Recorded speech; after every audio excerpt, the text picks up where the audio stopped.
Yo, why is it, what is happening? Why is it just showing Forte?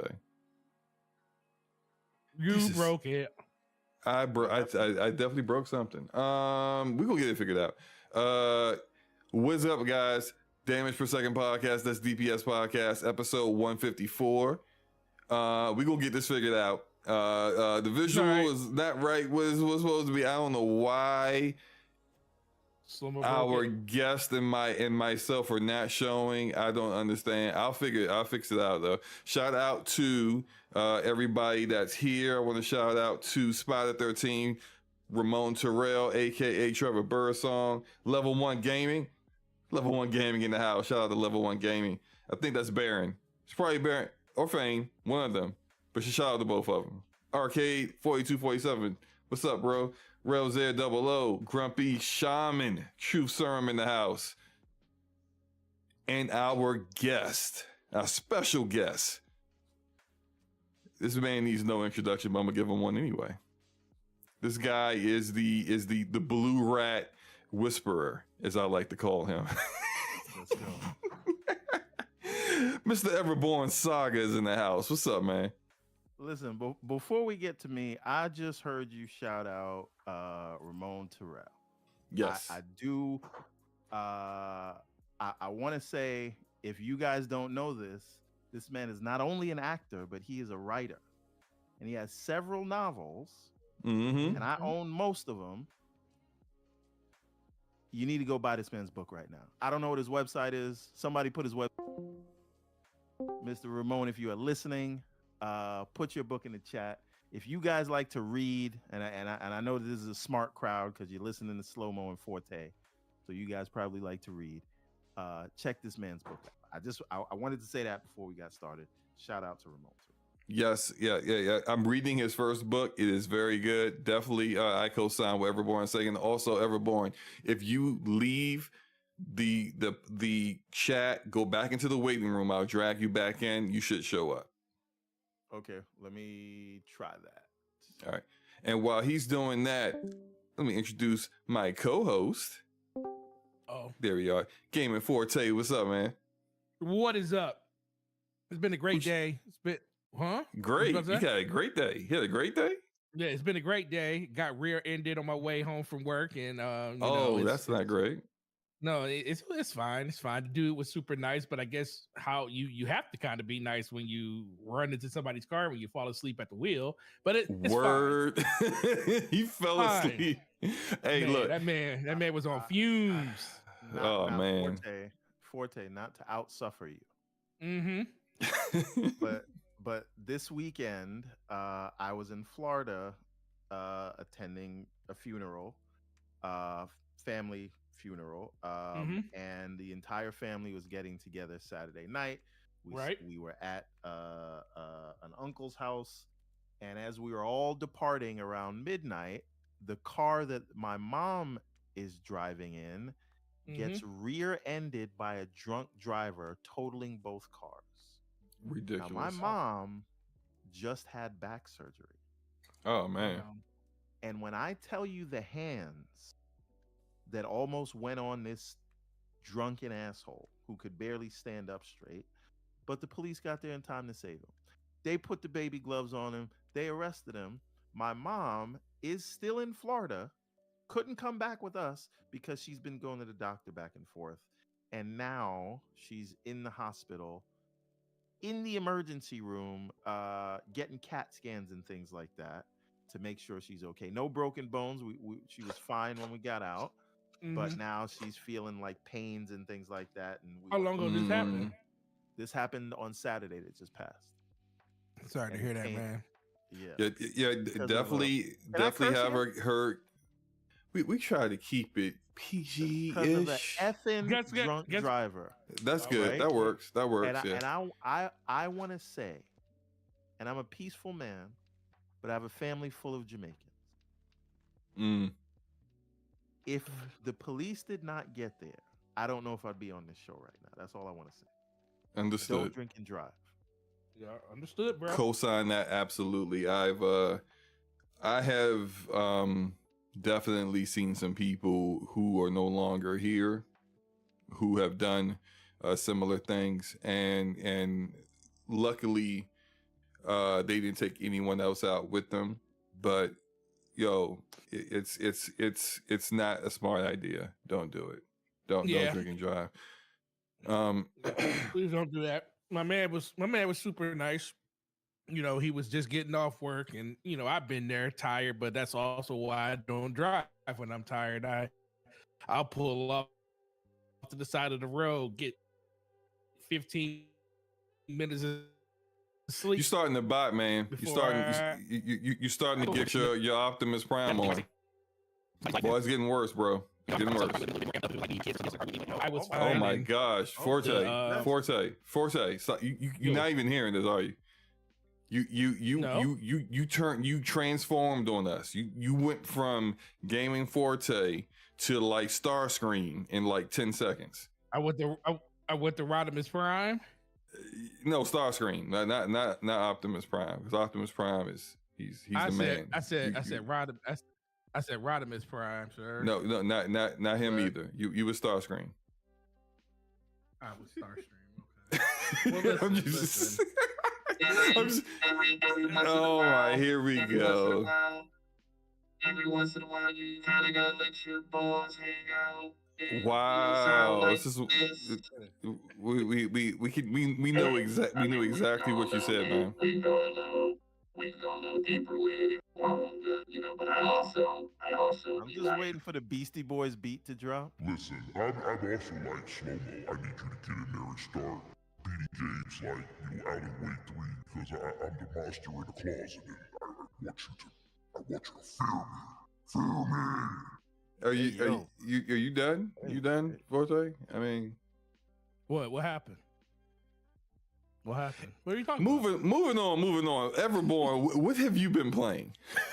I'm just going to move on.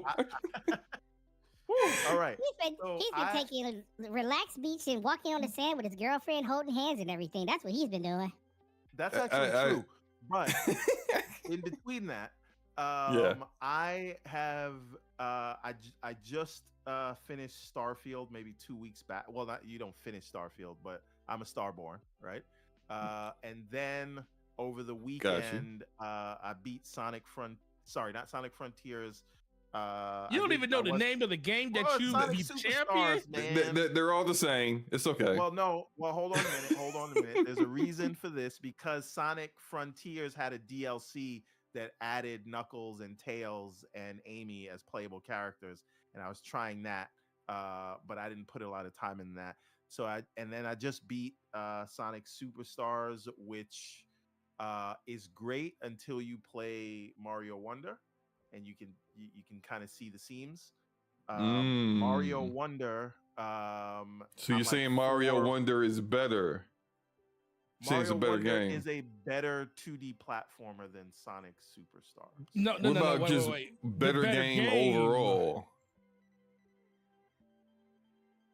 Mario Wonder is a better 2D platformer than no. That's all you're gonna get. You're not getting any more than that. Why are you afraid to just tell the truth? Tell the truth and saying the double, bro. Listen, we know you're a Sonic fan. We know you bleed blue, you know, and all that other crazy stuff when it comes to Sonic, man. But listen, man, I tried to tell you guys when I saw Mario Wonder, I was like, yo, this is gonna be it. And the fact that you said it's the best, isn't the Sonic game a 2D game? It is, but what I'll say about Sonic Superstars, and I haven't played it on the couch co-op, and that may change the dynamic, but I think that there's some nice gimmicks in the levels, especially as you get later on. There are things like Robotnik has hit a self-destruct button in his factory, and you have to keep running and then jumping on a switch to set the clock back to 0, because if it goes up too high, then the level explodes and you die or whatever. And there's another one where when you said he hit the self-destruct button, did he hit it on purpose because he was trying to escape this mid-game, or was it a different reason? You see what you're doing? I'm just trying to tell people about the game. That's all I'm trying to do. I'm sorry. Go ahead, man. My bad. I will hold the slander. There's another there's another gimmick where Robotnik, like you beat him and then he reverses time, so you have to play the entire level backwards, and it tracks everything that you did. So every falling platform will now go back up in the order that you hit it. So you have to. It's very cool what they do. But the thing so those are gimmicks and they're super interesting, and I want them to do more of that. But there Mhm. isn't enough of that. So the level design in Sonic Mania, I think, is a lot more interesting than this. But the gimmicks and the graphics are better here. And one thing where I think there was a miss on their part for Sonic Superstars is that the whole thing is 3D, right? It's a 2D perspective game, but it's 3D, the environment, everything. And I think that takes away from the timelessness of it. Mhm. So, because you can kind of see the pixels on the 3D thing, and it just doesn't work. The character models are great. That's great, but the environment, I think it leaves something to be desired. Especially like if you play that and then you go and play Mario, because if you play Mario, the character models are in 3D, but the environment is all 2D, right? And it's just a big difference, and you can see it in what they do. And I mean, you can just tell the games had two completely different budgets. So, But as a Mhm. 2D platformer goes, Sonic is great. It's just that you can't put it next to Mario Wonder. I would put it next to maybe Super Mario Deluxe, and maybe it could hold its own, but not I mean, Super Super Wonder. Mario Deluxe is a 15-year-old game, though. That's true. That's true. So I would hope that a game that came out in 2023 Oh, is better than man. one from See, I ain't say it. 2007. That was Forte this time. That was Forte. I didn't say it. Oh, No. Okay, so here's another thing that I will say about Sonic Superstars. listen, man, all that stuff you just said is like the long, blown, like drawn out answer to the fact that Mario Wonder is better than Sonic. I know. That's all y'all wanted to hear. But for the people that want to hear about the game, one thing I want to say last thing before I move on from that, because I'm playing a couple of other games, but not a lot, so I won't take long on those. But I just beat this game, so it's very fresh in my mind. And Amy's the best character in this one, like in terms of playstyle. That's another thing that they do super well. Each of the 4 characters feel completely different. They have different powers, and it is almost you kind of feel like you want to do every level with each of them, because you're going to have a completely different play style. And I just think Amy's double jump just works so well. But one thing about this game is that they seem, and maybe this is necessity, right? Because Sonic has had some stinkers in the past, right? I said some, not all. Really? Shut up, Slow-mo. Really? Shut up. I had no idea. I had no idea. So this game seems very preoccupied with trying to remind you why Sonic was great in the first place. And they do a good job of that, but they're not, as King David would say, advancing the line. Not much. So now, Phil, shout out to Phil in the chat. Either. Phil in the chat says the Superstars reuse a bunch of old levels like Mania, or are they actually all brand new? They were all brand new levels. All brand new levels, all new gimmicks, all that. And listen, maybe Mania is why the level design, feels better, because they're using a lot of old levels. Not to be confused with Origins, which is actually the old games. But there's a lot of new stuff in Mania too, and I just feel like it's very well designed. But again, I would love, and I don't know if you have this on the docket of things to talk about, but Sega, they did an interview and they talked about some of their financials, and they released the new updated numbers. So Sonic as an IP has been downloaded or purchased 1.66 billion times, and that number last year for fiscal 22 was 1.5 billion. So 160 million downloads in the last 12 months. And that's for everything, for every Sonic game, everything. That's mobile downloads, free to play. The Sonic Dash, which is or Sonic Boom, whatever they're calling it now, That is a huge, huge game with hundreds of millions of players. Brings Sega in a lot of money, and they've announced a new 3D Sonic game that looks like the Sonic game everyone was asking for, but it's exclusive to iOS and Apple Arcade, which is What? hilarious.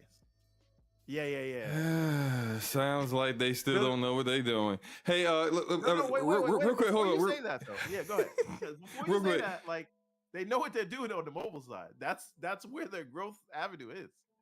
Well, true. Mobile's much bigger than consoles. So I guess they just said, you know what, we just give up trying to make a great one on the consoles. Now we just going to cede that to Mario. Shout out to Enrique with the $2 super chat. He says, "Slow mo, are you still playing Alan Wake 2?" See, that's a very interesting question, Enrique. Watch the tap dance. There's no tap dance. There's no tap dance. I He's will not play. playing it because he's afraid. Here we go. He's Here afraid we go. of me and the big bad wolf. He don't want to walk in the general store, and he don't want to see me coming through the door because his flashlight has nothing that it can do to me, and it's very unfortunate for him. And he's scared, and his children are scared, and his wife and everyone in his house is scared because he's a PUA. I ain't gonna say it out loud because this is the Friendly podcast. Wow. Are you done? You done, Forte? You finished? Thank What are you. you talking? What are you talking about? Here we go.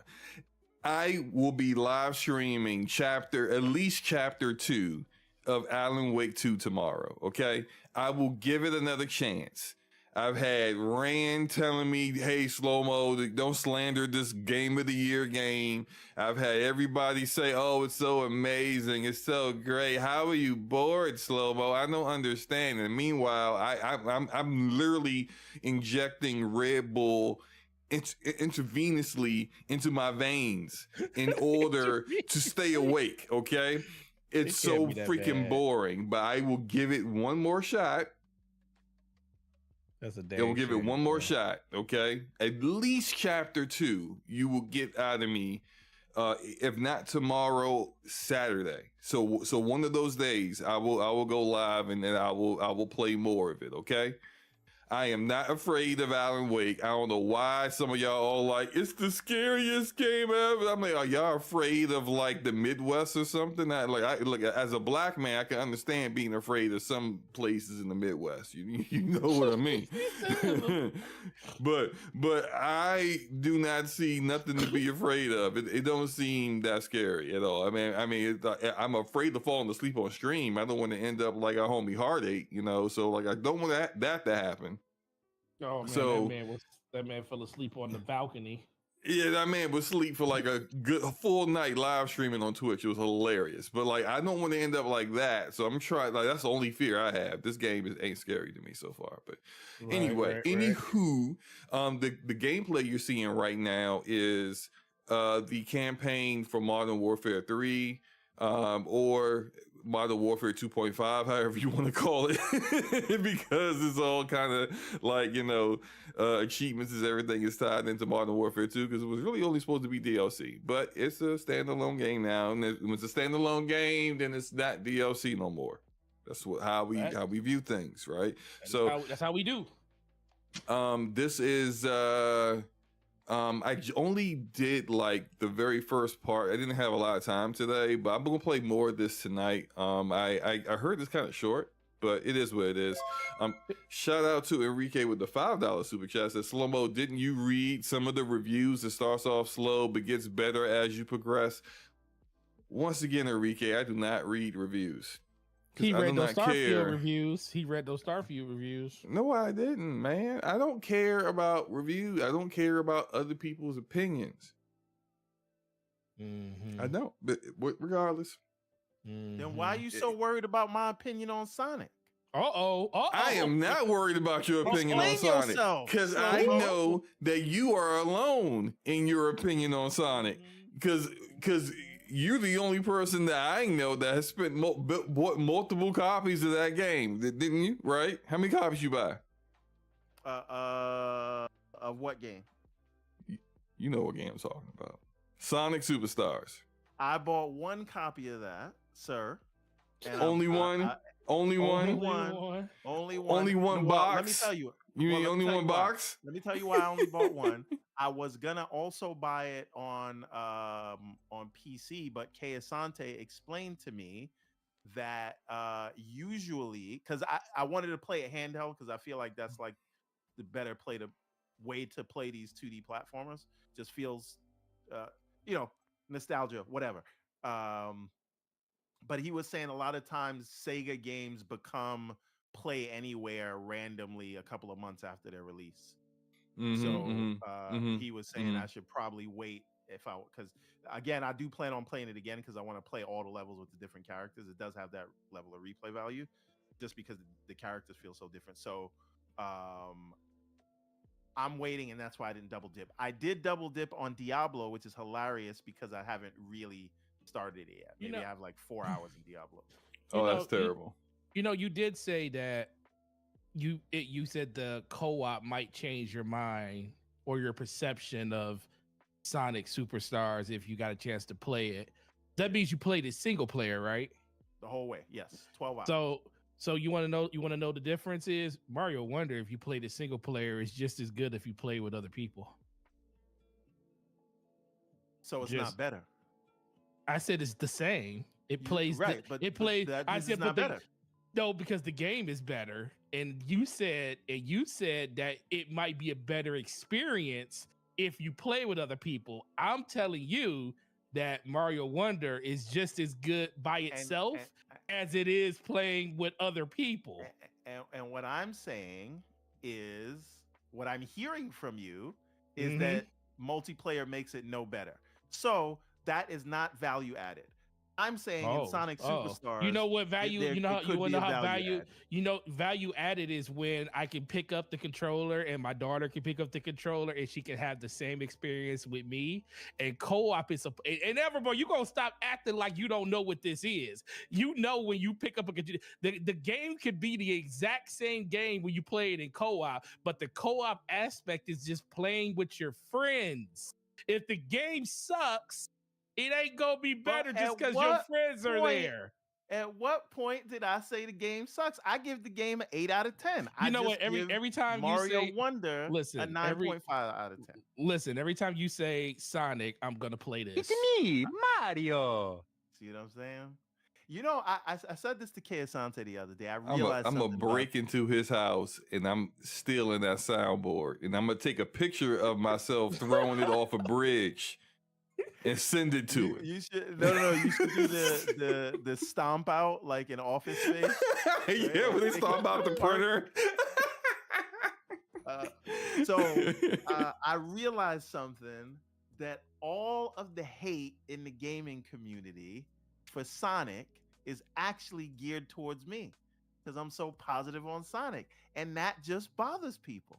No, it's also because Sonic sucks. Greatness intimidates people so much. It's two things. See, two things can exist at once, Everborn. People can get a kick out of kicking you, right, on this whole Sonic thing, and also just acknowledge that Sonic sucks.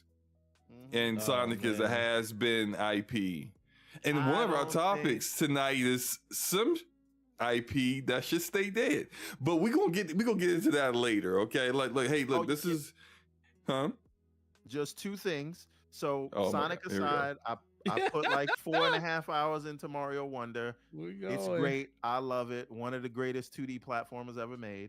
But also this week I have started both Spider-Man 2 and I started Alan Wake last night. Okay. And that is why I made that poll today to see if you are someone subscribed to Game Pass, right? I'm not saying are you gonna subscribe for this, but if you're already subscribed to Game Pass, are you gonna buy Modern Warfare 3 or wait till it comes next year? Now, me, as some person who doesn't really care for COD, haven't played it since Advanced Warfare in 2014. I think that was it. The one with Kevin Spacey. Right? The only way I'd play it is if it was Game Pass. So if it wasn't for Game Pass, I wouldn't buy it. But I find myself succumbing to the hype. And now I'm feeling like, do I want to buy it? But I'm like, wait a minute. You have like a half hour in Spider-Man and maybe 45 minutes in Alan Wake, and you didn't finish Mario Wonder. Yeah, just wait. By the time you finish those, it might be in Game Pass. Oh, yeah, man. and also you're not really into PvP like that, so you really would I just won't be playing playing that at all. Just the campaign. Yeah, you just be playing the campaign. Which I mean, I'm showing the campaign right now. The first mission was alright. It was alright, but like I mean, if I wouldn't get Call of Duty if I was just going to play the campaign. I'm definitely I got early access because I pre-ordered it. I'm gonna beat this campaign, and I'm definitely playing the multiplayer when the multiplayer is live and everything. So like, if you're not really into both of those, then I would say just at that point definitely wait until Game Pass, because it's not, the interest for you is not that high. But as I said, as a reply to your poll, I don't wait for games that I want to play. Like if I really want to play a game, I'm not waiting. Like some people are thinking that Final Fantasy VII Rebirth, because the contractual timed exclusivity of it is just 3 months, that it might be showing up on PC next summer. Yeah, if you look at Final Fantasy 16, and the fact that like in another month, the timed exclusivity is up for that, and they already told you it ain't coming out in December or January, then more than likely Rebirth is going to just show up, out of nowhere on PC in July or something. It's going to take a little time. And so I don't wait for games. If I want to play it, I'm playing it right now. I do not wait. So, I mean, but that's just me. If you're not hyped, look, Evermore, I don't think you really want to play it. I think you just... But again, I bought Diablo twice. Once on BattleNet and once on the Xbox, because it has cross play but not cross buy, which is wild. Again, if the deal goes through, Enrique, if you're in the chat, that will be another benefit to consumers. So y'all are too much. All right, look, let's get into the topics. Because if not, we're gonna be here arguing with everyone about Sonic until about 11:30 tonight. I was literally looking for the bullets in the chamber. I was literally. You should see. I was loading up the soundboard with Sonic stuff. I literally got the game over scene in here. Like, anywho, don't make me use them. Don't make me use them evermore. First topic. There is a rumor. This one's a rumor. The other one is definitely confirmed. But we got some DLCs coming, y'all. God of War Ragnarok DLC is rumored to be coming out soon. I definitely going to be down to play that. I enjoyed the campaign for Ragnarok and the story. Want to see more. Definitely want to see where it goes from there.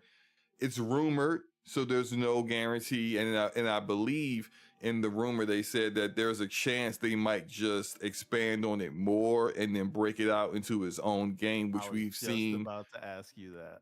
Right. So that's something that Sony has done multiple times before. And so that might delay whenever the timetable is for this coming out in order to make it a full-fledged release, which will still be smaller than Ragnarok was. I mean, frankly, Ragnarok was bigger than God of War 2018, but it would be bigger than whatever DLC they initially had planned. So what my question is to the panel, as soon as I get done with this super chat, is who's going to get this? And so real quick, C Clizzle of 420 with the $10 super chat says, stop and do the support. Catch the show tomorrow doing work. Shout out to Slow.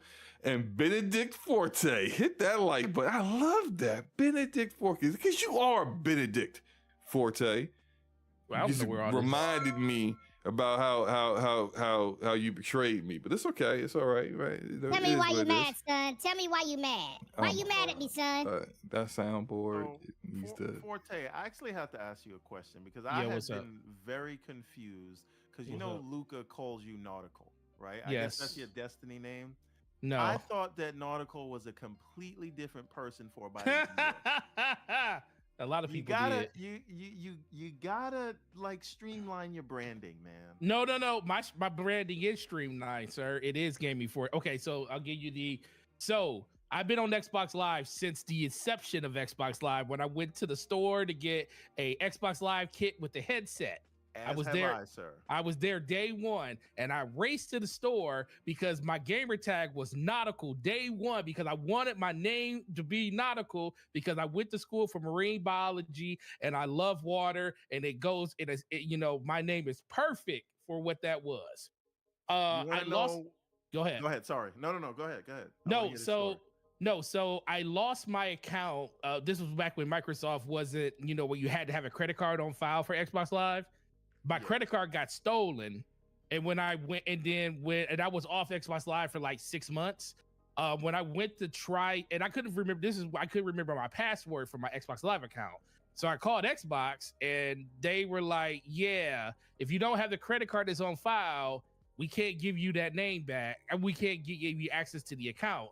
So, needless to say, I lost the account. So I went back and, that's when I did the nautical with a 1 for the I. I just did all capital letters, and the 1 was an I and everything else was letters. And that was it all the way until 2015, right before I met, right when I got like really, really familiar with the community and stuff. That's right around the time I met Luca. I was nautical in, and that's what she knows me from. And then I streamlined everything because I didn't want my gamer tag to be my YouTube name. And that's when I made everything Gaming Forte across everything. And then Luca was like, "You should have just made it nautical." And part of me feels like I probably should have done that because that was the case. But I did streamline everything to match the Nautical YouTube channel. is more unique than Gaming Forte. Well, listen, it's actually, you're right. I agree. But the funny thing is when Xbox did it, and I probably would have switched everything to nautical, but it pissed me off because I lost the original account. But the funny thing is when Xbox released gamer tags back in 2019, when they did that refresh of all the gamer tags that weren't in use anymore, my gamer tag came open again, and I kept trying to get it. But literally I checked it like a week after, and somebody else had claimed it. And I'm like, God dang it, somebody else claimed it. You knew somebody was gonna get that. I'll tell you. I know, man. But that's the whole story because that was my original Xbox Live name all the way through 2015, 2016, and she's always known me by that. Shout out to C. Bushrun for saying thank you for the Discovery Channel gaming history moment. hey, listen, you already knew all this stuff because we used to sit in boring ass meetings in Vegas and talk about this type of stuff. Just you, Bush. Real quick before you guys answer the question I asked like 12 years ago, your boy Roy with the $5 super chat says, "Can't stay for the whole show, but you guys help my Friday workday go by quicker. Been loving your shows, and slow mo, I feel you're on Alan Wake." Someone feels my pain. I appreciate you, Roy. That just means you scared of it too. That's all. He ain't scared of nothing. He's scared of falling asleep. That's what he's scared of. It's like, see, the guy that hit you earlier today, Forte, that guy was playing Alan Wake before he got in the car. That man was playing Horizon in his brain. So speaking of Alan Wake, right? Like, all right, Forte, you like the game. Obviously, it sounds like better than slow mo does, right? Yeah, the game's actually pretty fun. I'm into that type of stuff. How far in it are you, Forte?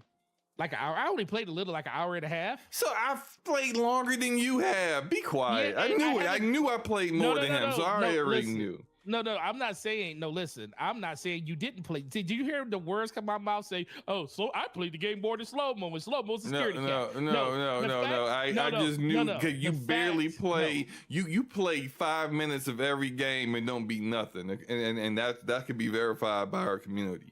So I was just letting you look, I just knew that's what you did. Didn't I beat Remnant 2 with you? Didn't I help you beat it? But didn't I beat it with you? It did not help you beat it. Didn't I help you beat it? Shout out to Aronimus with the $5 super chat saying, "Love the soundboard, Forte. Keep it up." Let's go. Oh my God. So my question here, which completely sidesteps Slow-Mo's question. Listen, we will hold the line. Let's go. Hold the line. That's what I'm talking about. So I feel like this is an insane year, just of game of the year contenders, but like every new game that comes out, I'm feeling like there's this sort of recency bias that says this is the one, this is the game of the year. Now, Alan Wake, I have not played it long enough. I just did the opening scene, and now I'm in that.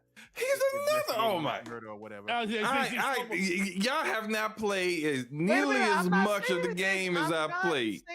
I'm not. What does that have to do with anything? What does that have to do with anything? Because y'all don't know. Y'all don't know how it feels. Okay. But wait a minute. Mhm. Do I have to know how it feels? Right. I'm not making any comment on the quality of the game. I just said I'm too early in it to say. This is why I'm asking people who have played it more than me. What I am saying is, every new game that comes out, people are saying this is the game of the year, and I'm saying, are people saying that about Alan Wake legitimately, or are they just looking at the melt your face graphic? Is it legitimately a game of the year contender? I can't say. I cannot say because I'm not. So far for me, no. But I'm also if I was being just fully objective, I wouldn't, based on how much I've played it, I wouldn't say it is or isn't, because I haven't played enough of it to really give it that kind of determination. Now, like we shout out to the homie Randolph Thor, who beat it this week and said that he believes it is his game of the year. So I mean, like, there are some people out here who definitely certified gamers who are saying that it is. I respect their opinion on it. I gotta look at Red's history. I feel like he says that multiple times in a year. So you saying he's a prisoner of the moment?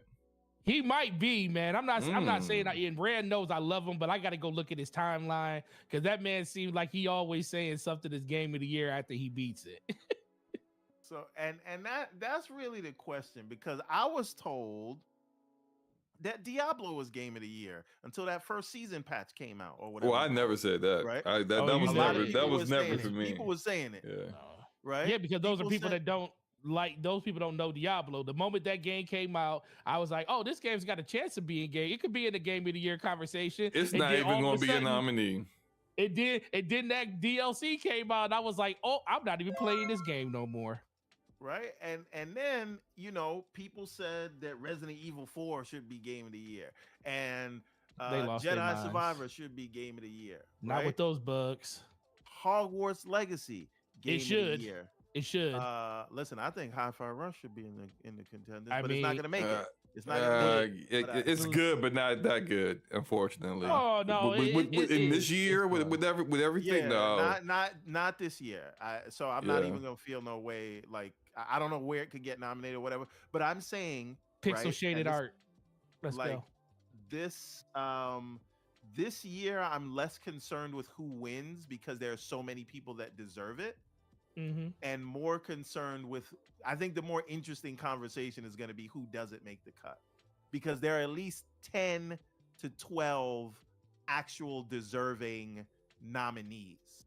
Right. So I agree. So who's not going to make it? Because if you tell me that Mario Wonder or Tears of the Kingdom or and I haven't played this game, so Slow-Mo, you can speak to this, but Baldur's Gate wins, I'm not going to say anything, because any of those games could deserve it. Right? But who is deserving is not going to make the list. And that, I think that's a better discussion this year. I don't think it matters who wins. No, I agree. I do agree about that. Although I would like to get back to the topic. Oh, sure. Yeah, I'm Hey, that topic was 20 years ago. What was it? And we're still going to do the topic, Forte, after I get these super chats out. Ramon Terrell. Hell, we get more super chats. This a day of days. Ramon Terrell with the $5 super chat.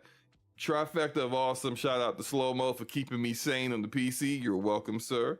Forte, slander Horizon again, and I'll do something terrible to you in my next book. He gonna write you in the book just to kill you off. That I love it.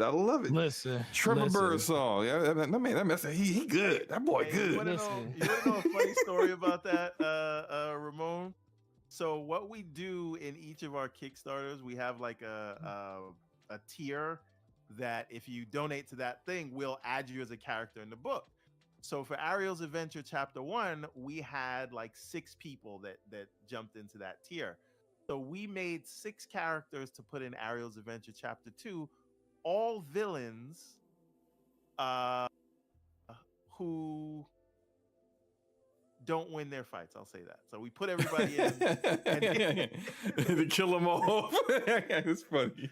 I feel like because you put them in another issue that they're gonna be coming to you for residuals. So exactly. Hey man, you using my likeness, using my name, and made me a main character. Hold on now, like wait a minute. All right, get rid of them. I feel like I need to go back and play some more Code of the Lamb and sacrifice some people. Oh boy. You trust me, most of the people in here, they got a character in that game for me, and I do have favoritisms. So yeah, shout out to BK Born, the $10 super chat. BK says, Slow-mo, don't you struggle to stay awake for any game at this point at your advanced stage.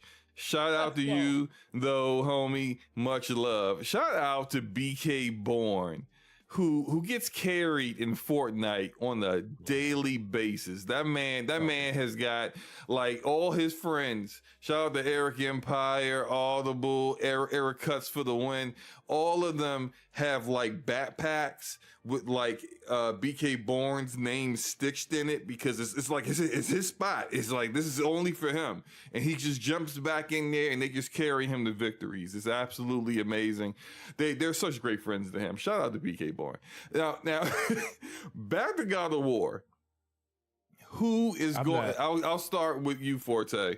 Are you going to get this DLC? Yeah, it's the only reason I bought a PlayStation is for God of War. So I'll buy it. Did you beat Ragnarok? I did finally after 3.5 months. I want to say back in August. I beat it finally. Okay, all right. So you finally beat it. So you're gonna get the DLC. Like, are you? I don't. I guess it's we can talk about spoilers. Where do you see them going with the story?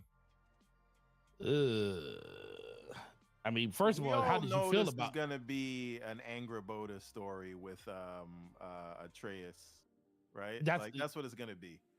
Like, but I mean, that was the most boring part of the actual game, though. When them just frolicking along, with the whole little, do I like you? Here's a note. Do you like me back? Circle yes or no. Like that was like.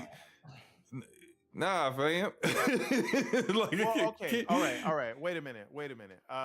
So that's one avenue, right? Unless they're gonna follow Kratos and him dealing with what's the dwarf dude whose brother died? I forgot his name, but yeah. His turn to the dark side, right? Like, but I still think they're gonna have this guy handle it because it's kind of Atreus' fault anyway. True. I think it'll definitely be focused on Atreus more than Kratos. I can see that for certain. Now, Slow-mo, let me ask you a question. I think that the more interesting question is: are they going to package this up by itself, and are you going to have a stroke when people call it DLC?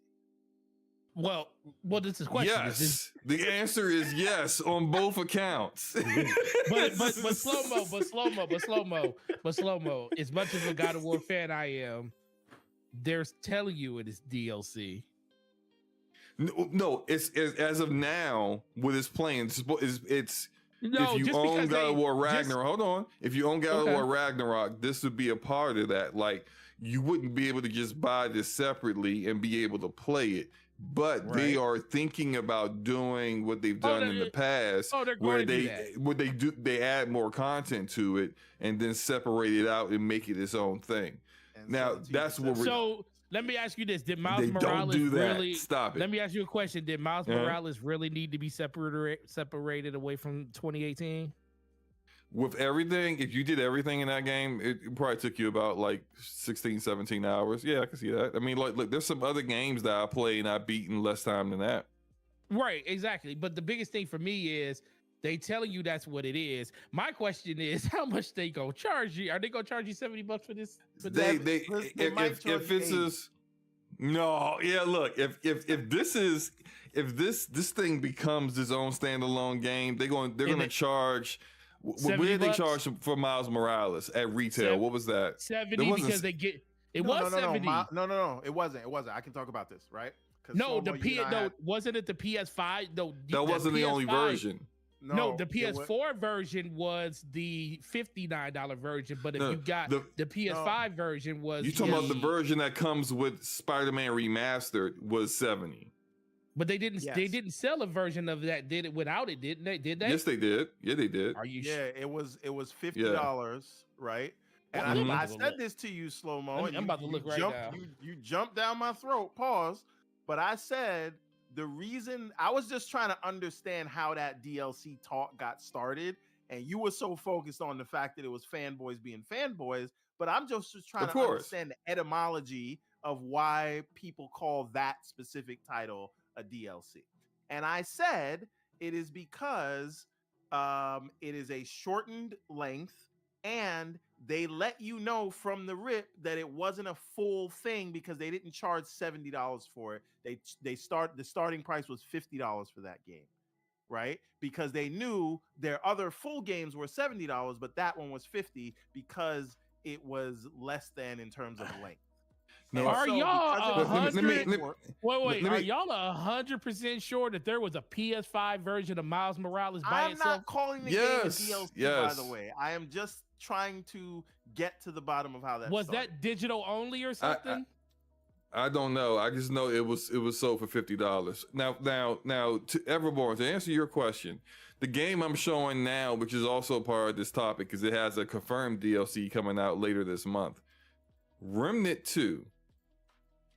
You know that wasn't a full price game? How much was it? I think it was Forte, wasn't it 50? Yeah, 50. No, $50. no, Or it was 59? It was 59. 59. It was Okay, so- 89 if you got the See? other See? version. That's No, different. the That the $10 is 89 different, sir. 89 You is got like the what Ultimate Edition. with The the Ultimate with Edition. the 3 DLCs or whatever they're coming out with it. So that Right, but, that's- but yeah. the base version of the game is not a full 59. price game. And this game is literally, if it's not just as long as Remnant 1, it's longer. Pause. But again, The it was length of not a game has 49, nothing it to was do with 59. whether it's DLC or not. The only No, thing no, that no, it's- determines a game is DLC is whether it's packaged with another No, game. Remnant- I Remnant- wholeheartedly agree. That's not what the debate is, right? The debate is it was lower priced than full price games. It was using 'Cause less content. largely the same, less content, and in the same game world. So using the same, at least, environment assets as its predecessor, right? And that is why, and it was a side character that you were playing as. So it's a spin-off, and there's nothing wrong with that. That's how sequels are made. You build on that and you add mechanics. That's fine. I'm just trying to say that's how the narrative got started. Not that I agree with the narrative. Okay, that's fine. As long as you recognize it's not DLC. Forte. Listen, yes, Yeah. I'm not even gonna play it. Forte, Remnant 2. I already know your answer with this. Are we going back? I bought the Ultimate Edition, sir. You already know I'm in there. Yeah. Day one. I'm Now- the one that sent you the trailer.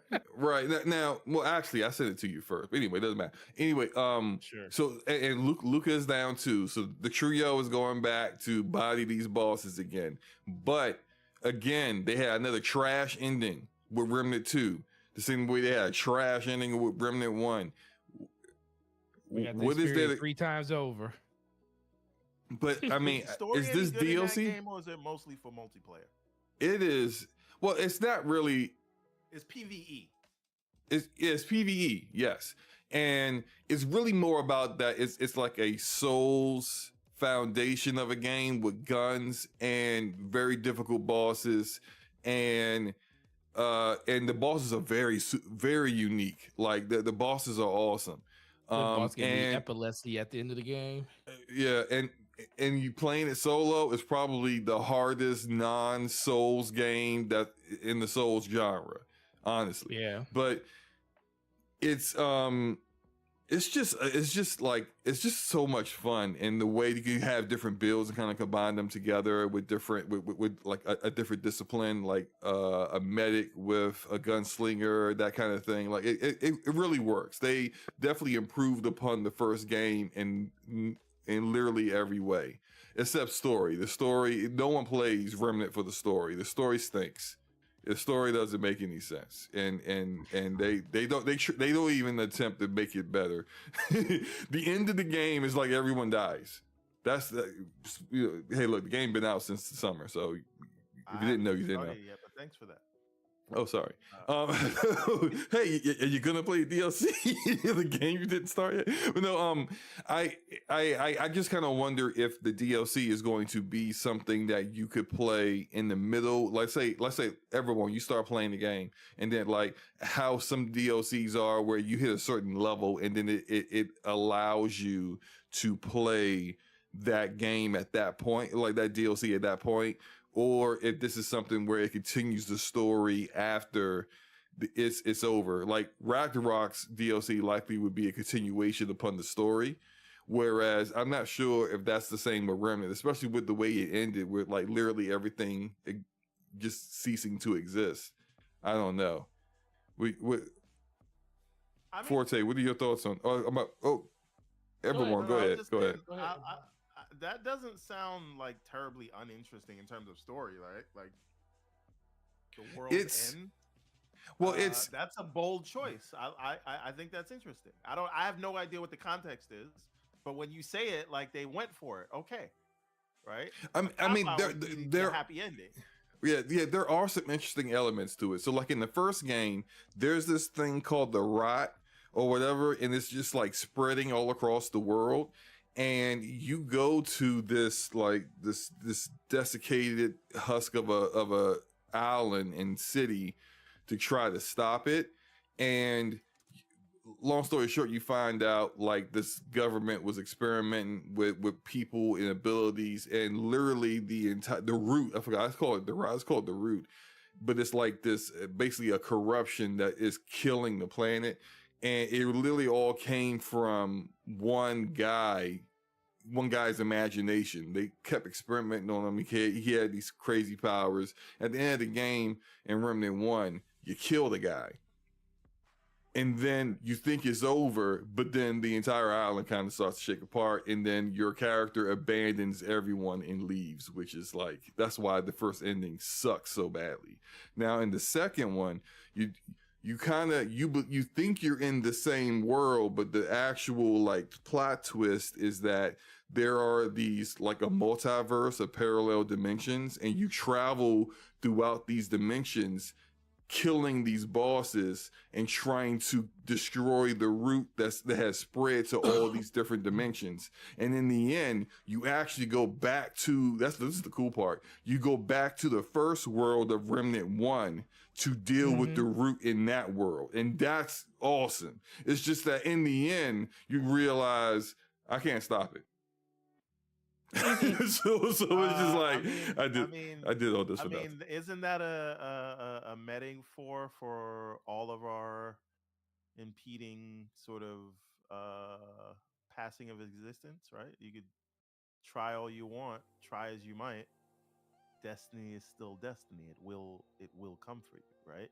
Look at Reborn. You out here trying to flex your little writing muscles and whatnot because you write comics. Look, I know you think this is cool because you haven't experienced it. I'm telling you, when you get to the end of the game, you're gonna be like, nah, that wasn't it, bro.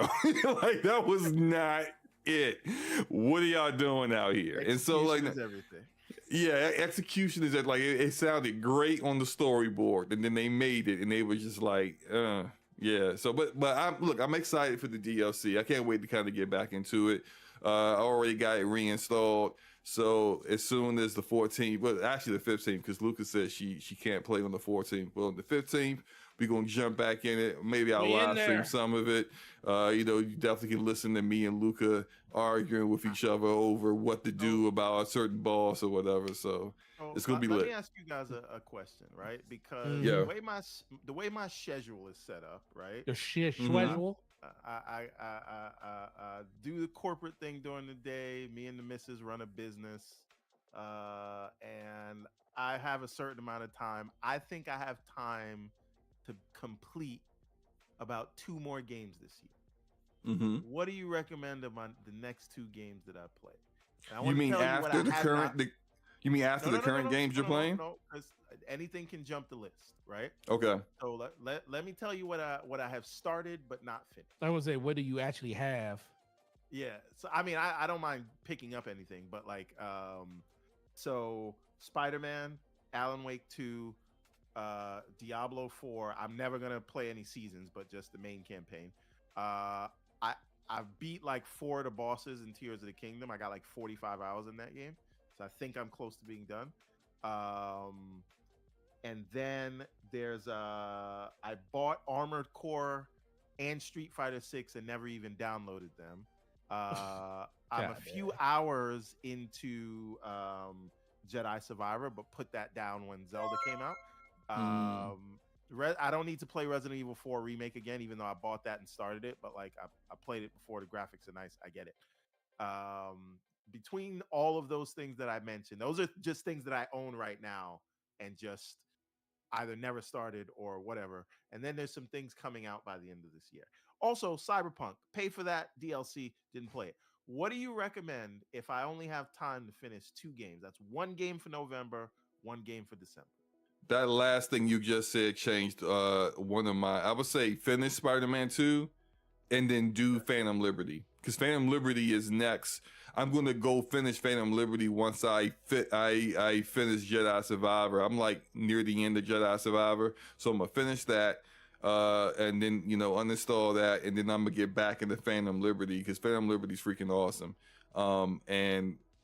But yeah, definitely complete Spider-Man 2 and do that Phantom Liberty, because you beat Cyberpunk back when it first came out. Yes. So yeah, like there's a lot that you have missed. They have done a lot of rebalancing. Is all I want to know. I have no idea, but I would probably say doubt it, because this DLC Phantom Liberty can be done once you hit like level 15 or something like that, or maybe level 10, somewhere in between 10 to 15 in the game. You can do Phantom Liberty, so more than likely it doesn't really affect the ending. The only reason I'm not gonna say Zelda is because it's probably for one of the same reasons I didn't beat it right away. Is because, are you waiting for all the DLC to be out before Not you at finish all. that game? Not even a little bit. I'm gonna be you need to finish that game then. You need to you ain't too far away, bro. Just go ahead and knock that game out. Cause that's what I did. I am right at the end of the game. So I didn't finish it. I'm just waiting for DLC to come out, because once I do that DLC, I'm done. Okay. Done. But I did the same thing with Breath of the Wild. I got everything done that I wanted to get done, and then just waited for the DLC. And then once the DLC was out, because it kind of is tied into the story, and then I beat the game after that. But if you're not interested in the DLC, then just beat that game and get it out the way. I'll tell you a funny story about Breath of the Wild. Slow-mo, I know you're trying to move us on and we're slowing you down. This is my fault. It's okay. But Breath of the Wild, I did all of the shrines, got all of the towers, got the Master Sword, beat all the bosses, got all the friends, got up to Ganon's castle in the end, and said I was going to wait. And literally, to this day, to this Deontay Wilder day, have never gone back. What? Yep.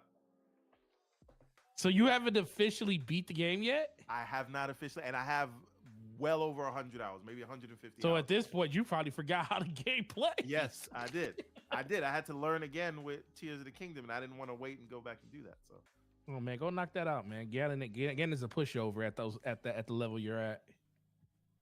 yeah. Yeah. Do you even need the Master Sword to beat Tears of No. the Kingdom? Because I don't have it yet, and I've beaten 4 bosses. No, you don't. Interesting. The Master Sword. I mean, but you can get the Master Sword within the first hour if you do it right.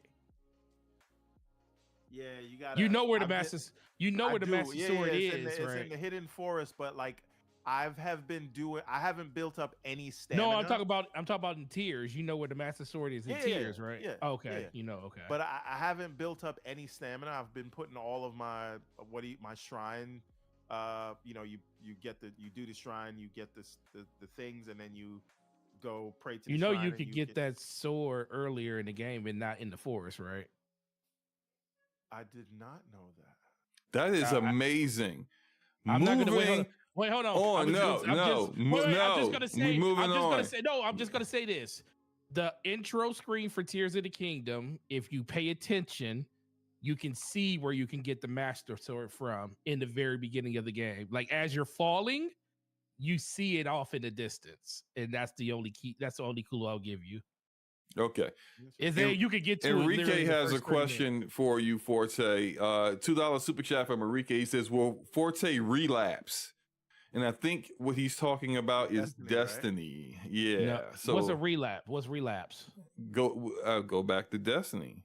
Well, yeah. I mean, if he means relapse in June of next year, yeah. But after June of next year, I'm officially done. Okay. Forte? We'll see about that. I don't believe you. Yeah, I don't believe him either. And I just did the hand movements. You don't believe me? Will Ferrell. So just to put some context on it. Last season of Destiny, my seasonal rank on that game was 21. My average season rank in all Destiny DLCs, ever since they started doing battle passes, was well over 250 levels. My last season was 21. This season, 33. And I just don't enjoy the grind. I love the game. I don't enjoy the grind no more. But I have to see it to an end. So I'll come back in June of next year. Oh my gosh. True Serum said just one more line and I'm done. Yeah, listen. That's if you go. The funny thing is, if you go, as mad as all these people are, we're gonna talk about it more at the end. But as mad as these people are at Bungie, all you keep hearing them say is, "I'm only staying through the final shape and I'm done." Yeah, that's what everyone said. Yeah. But y'all are all crackheads. So I know you can't trust what the crackheads say. So anyway. Next topic you is stealing VCRs I'm scratching trying to my sell neck. cheeseburgers on the corner. I'm scratching my neck. Silent Hill Ascension has come out, and it is a massive disappointment. Silent Hill fans are really just dumbfounded by what the game is. Apparently, it's more of like a walking simulator narrative story game where you just vote on choices to make throughout the game. It's completely not what anybody who plays Silent Hill is looking for. It's developed by the same developer of Dead by Daylight. Is this a mobile game? No, I don't think so. Wait a minute, what platforms is this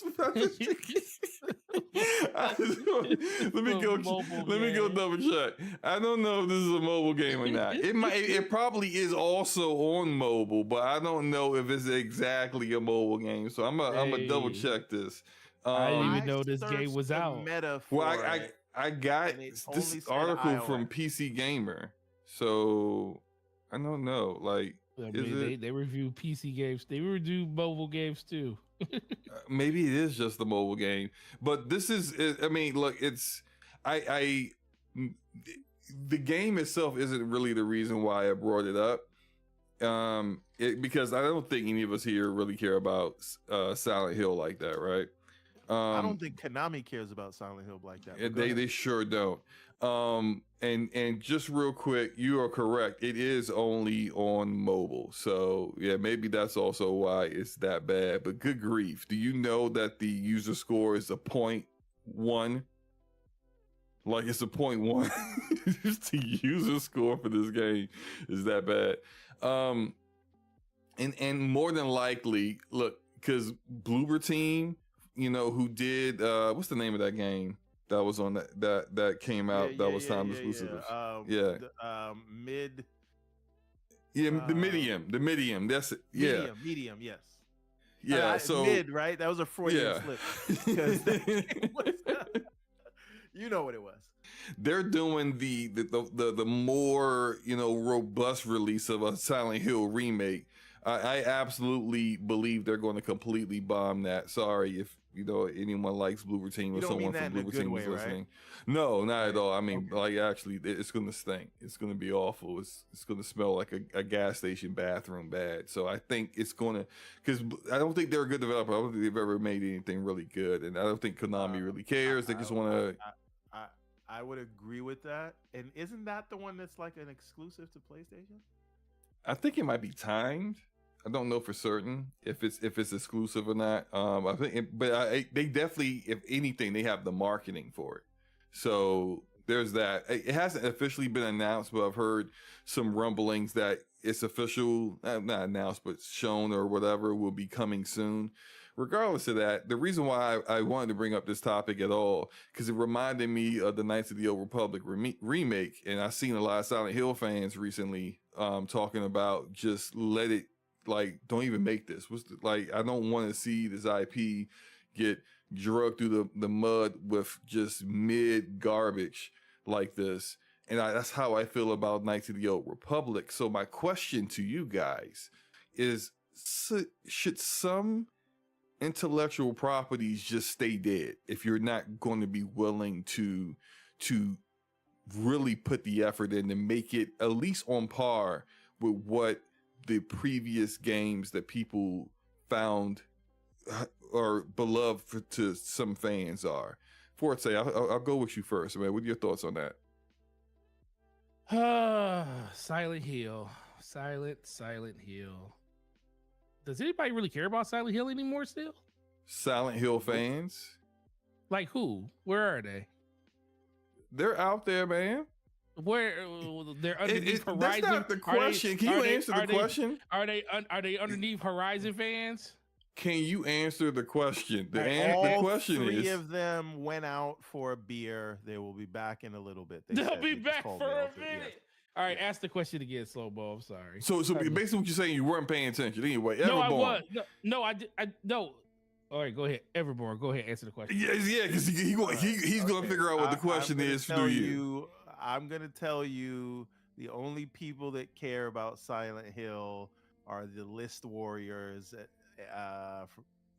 and you know what I mean? So it's like the Xbox fans that were mad that they were getting it, not PlayStation, and the PlayStation guys that pretended they cared about it because they thought it was an exclusive. Nobody cares about Silent Hill right now. The first movie was okay. The second movie was terrible. That's the last I remember of Silent Hill. And I don't know that I care to go back to it. And even if Kojima was making it, I still don't know if I'd care. So, and not to speak for everyone, but it's just not something you see on the timeline. On the timeline, you can't throw a rock without hitting the IP. People say we need to bring that back. I have scarcely heard anyone say bring back Silent Hill. And then we're hearing people say that Alan Wake 2 is the PT remake or sequel we deserved. So I don't know. I just don't know. I don't know that anyone cares. I just That's fine, but my question is, should some IPs just stay dead? Yes. Okay. Yes. Thank you. Yes, they did deserve to die, and I hope it burns in hell. Yes. But, That's look, that's pretty much what we were saying. Like who no, was but asking just for say Silent it. Hill? Just say it. It's fine. Okay. Gaming Forte with the member chat, definitely not Forte here. Loving this pod slow. So it's a different Gaming Forte. Okay. Loving this pod slow. Well, thank you, different Gaming Forte. I appreciate that. So could have at least done that as nautical. Like Troy, he's making it a little different. No, so here's the idea. Because Sonic is kind of dead. They keep making these. They keep making these mid games. They keep making. I'm saying they keep making these mid games of Sonic. Don't you just want to like think lovingly of the IP as it was back on the Genesis when it was awesome and people thought it was really a real competitor to Mario? Don't you like? You don't really want to see it in this state, right? So I just have something to say to you, Slow Mo, and that is 1.66 billion. 160 more people downloaded Sonic and played a Sonic game, whether it was on their mobile device or PC or console, than have played any of your favorite games in the last 12 months. That's a fact, right? Now, the other fact is the box office of the last two Sonic I play Fortnite. movies, I don't think it's more popular than Fortnite. I'm just telling you that it's had over 166 million new people that downloaded that game. But again, we can ignore that if we want.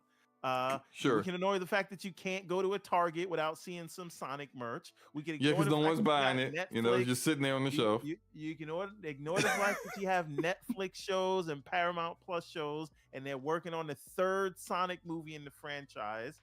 And we can ignore the fact maybe the third movie will help all three of those movies combined earn more than the Mario movie did. That's a possibility, right? but let's not pretend that Sonic is an IP that's on its last leg. Sonic is making more money and thriving more than it ever has been. That's all I'm trying to say to you, sir. And I'll bet you this. More people are going to play that new Sonic game on Apple Arcade than will play Mario Wonder. You know what? I'm not going to make that bet. It's not a bet. It's just a prediction. If you say so, buddy. Now, look, here's another way to ask this question. If they brought back an IP, but they made it a different genre than what the original IP was played in, and it's awesome, like it's a well done version of that different genre, would you be fine with that? Like, let's say, for example, if they brought, let's use Silent Hill. They brought Silent Hill back, but it's more action oriented. It's not necessarily survival horror. It's maybe like how Alan Wake, so supposedly, because I ain't seen it yet, got a little more action in it than the first game. What if it's like more of like a Resident Evil kind of game? Would that be okay? Here's the thing. I think the best way to tackle bringing back completely old IPs that need to be completely reworked is you have a team that's probably working on a different game concept, like for a new IP, and then you say, hey, we can get an initial buzz or audience by attaching some old dormant IP to it, right? So, you know, if you were happening to make a survival horror game, then you can just snap the Silent Hill branding on it with some nostalgic art assets in it, and then say this is your new Silent Hill, but it didn't really start out as that, right? So I think you have to find the game first and say, hey, what IP could we fit into this, and throw it on there, and that will give you an initial buzz that maybe you would not have gotten otherwise with just a brand new no-name IP. Interesting. Forse, what are your thoughts on that? Oh, sorry. Yeah. Go ahead. Finish. No, go ahead. Finish what you're saying. I was gonna say, like, Outriders. If you took Outriders and you said, hey, okay, this is a Gears spinoff, right? I think it would have done better just off the Gears name. Not that Gears is like on its last legs as an IP, but I'm just saying, pick some other old IP that people remember, and then throw it on some other game, like let's say an Outriders or something like that. Yeah. And then you can bring back that IP, but really and truly, it's just a new game that the studio is working on. Okay.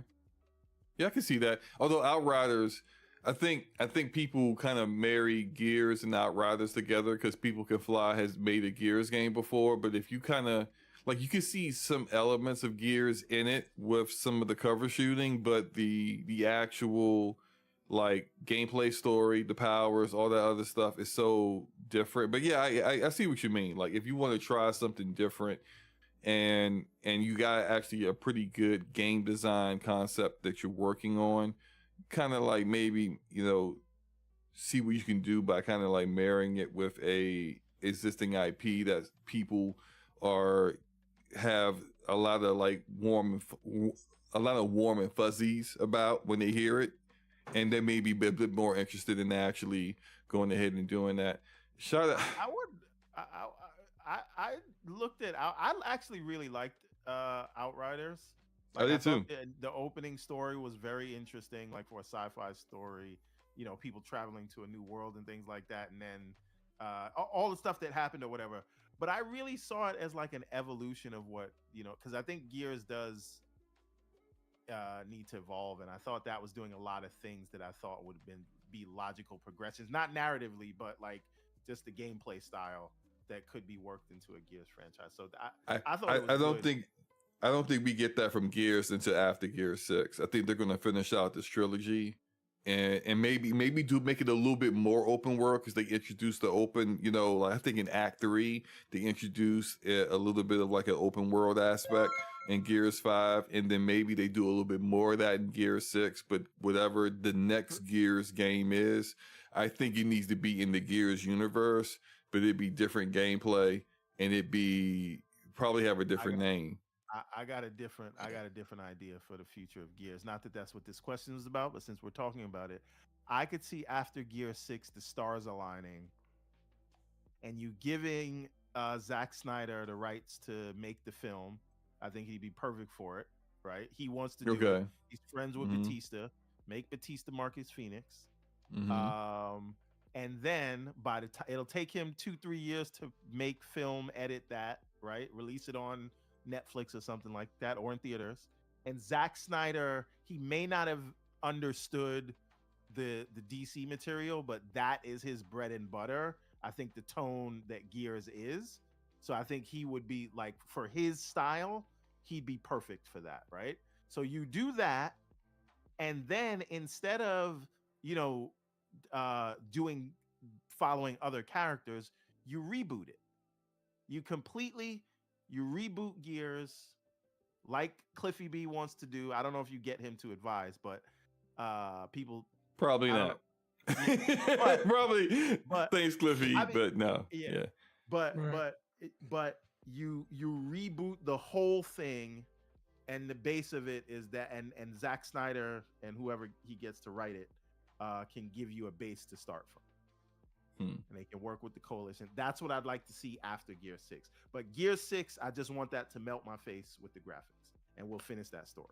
It probably be will. They the coalition has always been pretty spot on the money with Unreal Engine and visuals. Shout out to someone named Nautical with the $5 super chat. Said, did someone say my name? My hearing stretches across vast landscapes. This guy's a weirdo. Wow. There's a lot of IPs that should stay dead. Maybe Sonic should be at the top. Wow. This guy Nautical's got a lot of slander. A lot of slander tonight for Sonic, which is, you know, not uncommon. There's always slander. Oh man, what's going on? Why everybody don't like Sonic, man? Come on, Nautical, man. You can't be like that, man. Look at you with the Freudian slip. Can't help himself. All right, so look, we can move on to the next topic here. This one is about Xbox and some changes that are going to go into effect, I think on the 14th of November. Yeah, the 13th? They should have did this years ago, but yeah. Yeah, so Microsoft is now going to be banning unlicensed third-party controllers and accessories, and this became a really big hot topic in the community. for a number of reasons. And there are people who are on one side who are for this because they believe, at least they're hopeful, and I am somewhat hopeful of this too, that this will help curb some of the cheating of people using stuff like is it called Zim, XIM, Zim, and Strike Back. What's the other one called for? Say, because you guys sell those things, right? Oh, Cronus. Cronus, that's it. Cronus Zen and the whole Zim thing and Strike Back stuff. Yeah, so like essentially, but there's also this thought process that even though this is a nice attempt to try to curb that it really won't, because those devices are undetected by Xbox, and Xbox just believes its only thing that's connecting is the actual controller that the cheater is using. So I don't know. Hopefully it works. I don't know. But the other side of it are the people that are upset, or the fighting game community and the racing community who use all kinds of various different configurations of steering wheels and fight sticks to play their games. Can I ask you a question? Yeah. If you are using these like very serious steering wheels and fighting sticks, which makes perfect sense. Why? So one thing about this story, I know the headline is spicy, but they're also expanding that certification process, so it's a lot easier to get your device certified. But the other thing is, shouldn't you be playing on a PC if you're like that hardcore with the flight sticks and the driving setups? And I don't know. That's not to like say that this is okay, but I would just usually when I think of the people that are like playing that hardcore, they're playing on PC. Yeah, I mean, yeah. Although, okay, for example, and shout out to Autumn. We had Autumn on a few weeks ago, and Autumn was giving us all like just great analysis of Forza Motorsport. Autumn's big into racers and simulation racers, but she also only plays with a controller. And she doesn't use a steering wheel, but I can imagine if she has like a special controller that just works great for racing, then maybe it's not licensed or something, that this could be somewhat problematic. I think when it comes to, and I'm not into the fighting game scene like that or racing, but a lot of people get very particular about their device that they play games with, and I'll speak for myself. I don't like to play first person shooters or any shooter with just anything. I like to play with the controller that I am using at the moment because I'm comfortable with it. I'm comfortable with my setup with it. I'm comfortable with like going into, and of course I'm on PC, like the accessories app and changing what the button layouts are. I have profiles for each individual game that I play in multiplayer with. And when I am like, say, not playing with that controller, I'm still good, but I'm uncomfortable. And so when I'm uncomfortable, then I'm not at my best. And I can see how some people will be upset about this, because even if maybe the unlicensed device they're using, there's nothing wrong with it, it's just not licensed, and maybe it doesn't get licensed. They have to get out of their comfort zone and try something new and use something new that may end up causing them to just not be as good. Go ahead, Forte.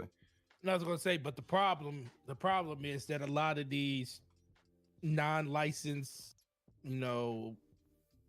accessories are problematic because how so? you mean outside of the cheating stuff, the Cronus? Even a lot of the other, like, because you got these third-party controllers that you can load software on too. You plug it up to your PC and you can still load up, software to it. I just think they just want to rein in their accessibility when it comes to like their overall, badge. They want to put the seal on it basically, and that's the fastest way for you to basically get rid of. You know what? To make it even easier to say, they just want to basically all of these all of these like Zims and Cronus Max, they just ruined it for everybody else when it comes to third-party controllers. Oh, absolutely, yeah. Xbox was willing to let this ride until it became so problematic where you got all these different lawsuits out there. You know, Bungie has a myriad of lawsuits out there, all of these cheat softwares and these developers of this stuff. And this is something that's definitely I never knew it was such, you know, problematic on console until recently, probably like over the last year to 2 years.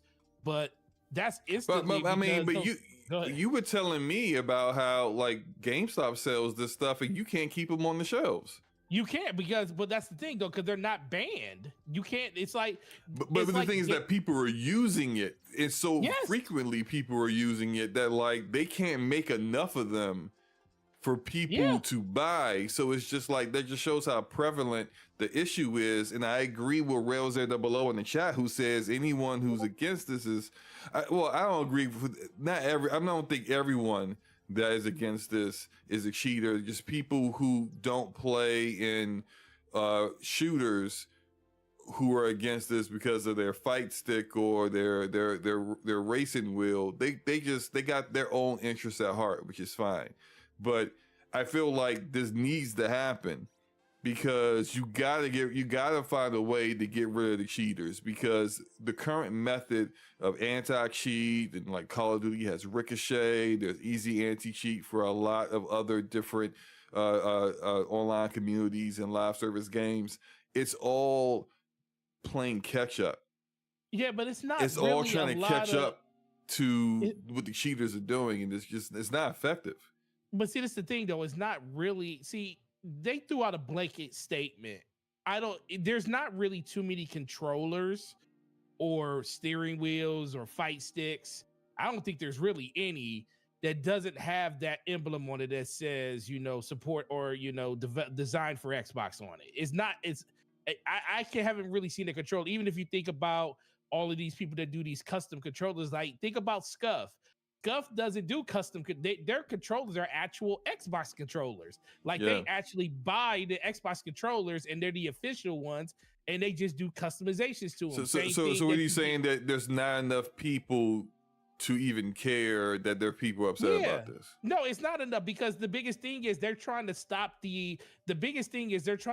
people from using add-ons to their controllers. Like that's what the Zim is. Like the Zim is basically a interface that you put in between your controller and your system.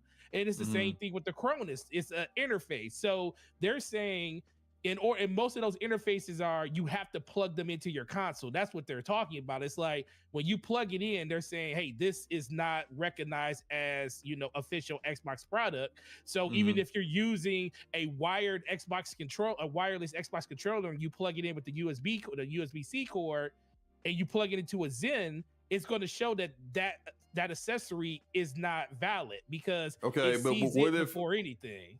So there's a lot of talk out there, and Sean in the chat just mentioned it, that this banning of third-party devices won't stop the Cronus and the Zim. So what did you really? So if that is the case, why won't it stop if it's not, unless it's officially licensed?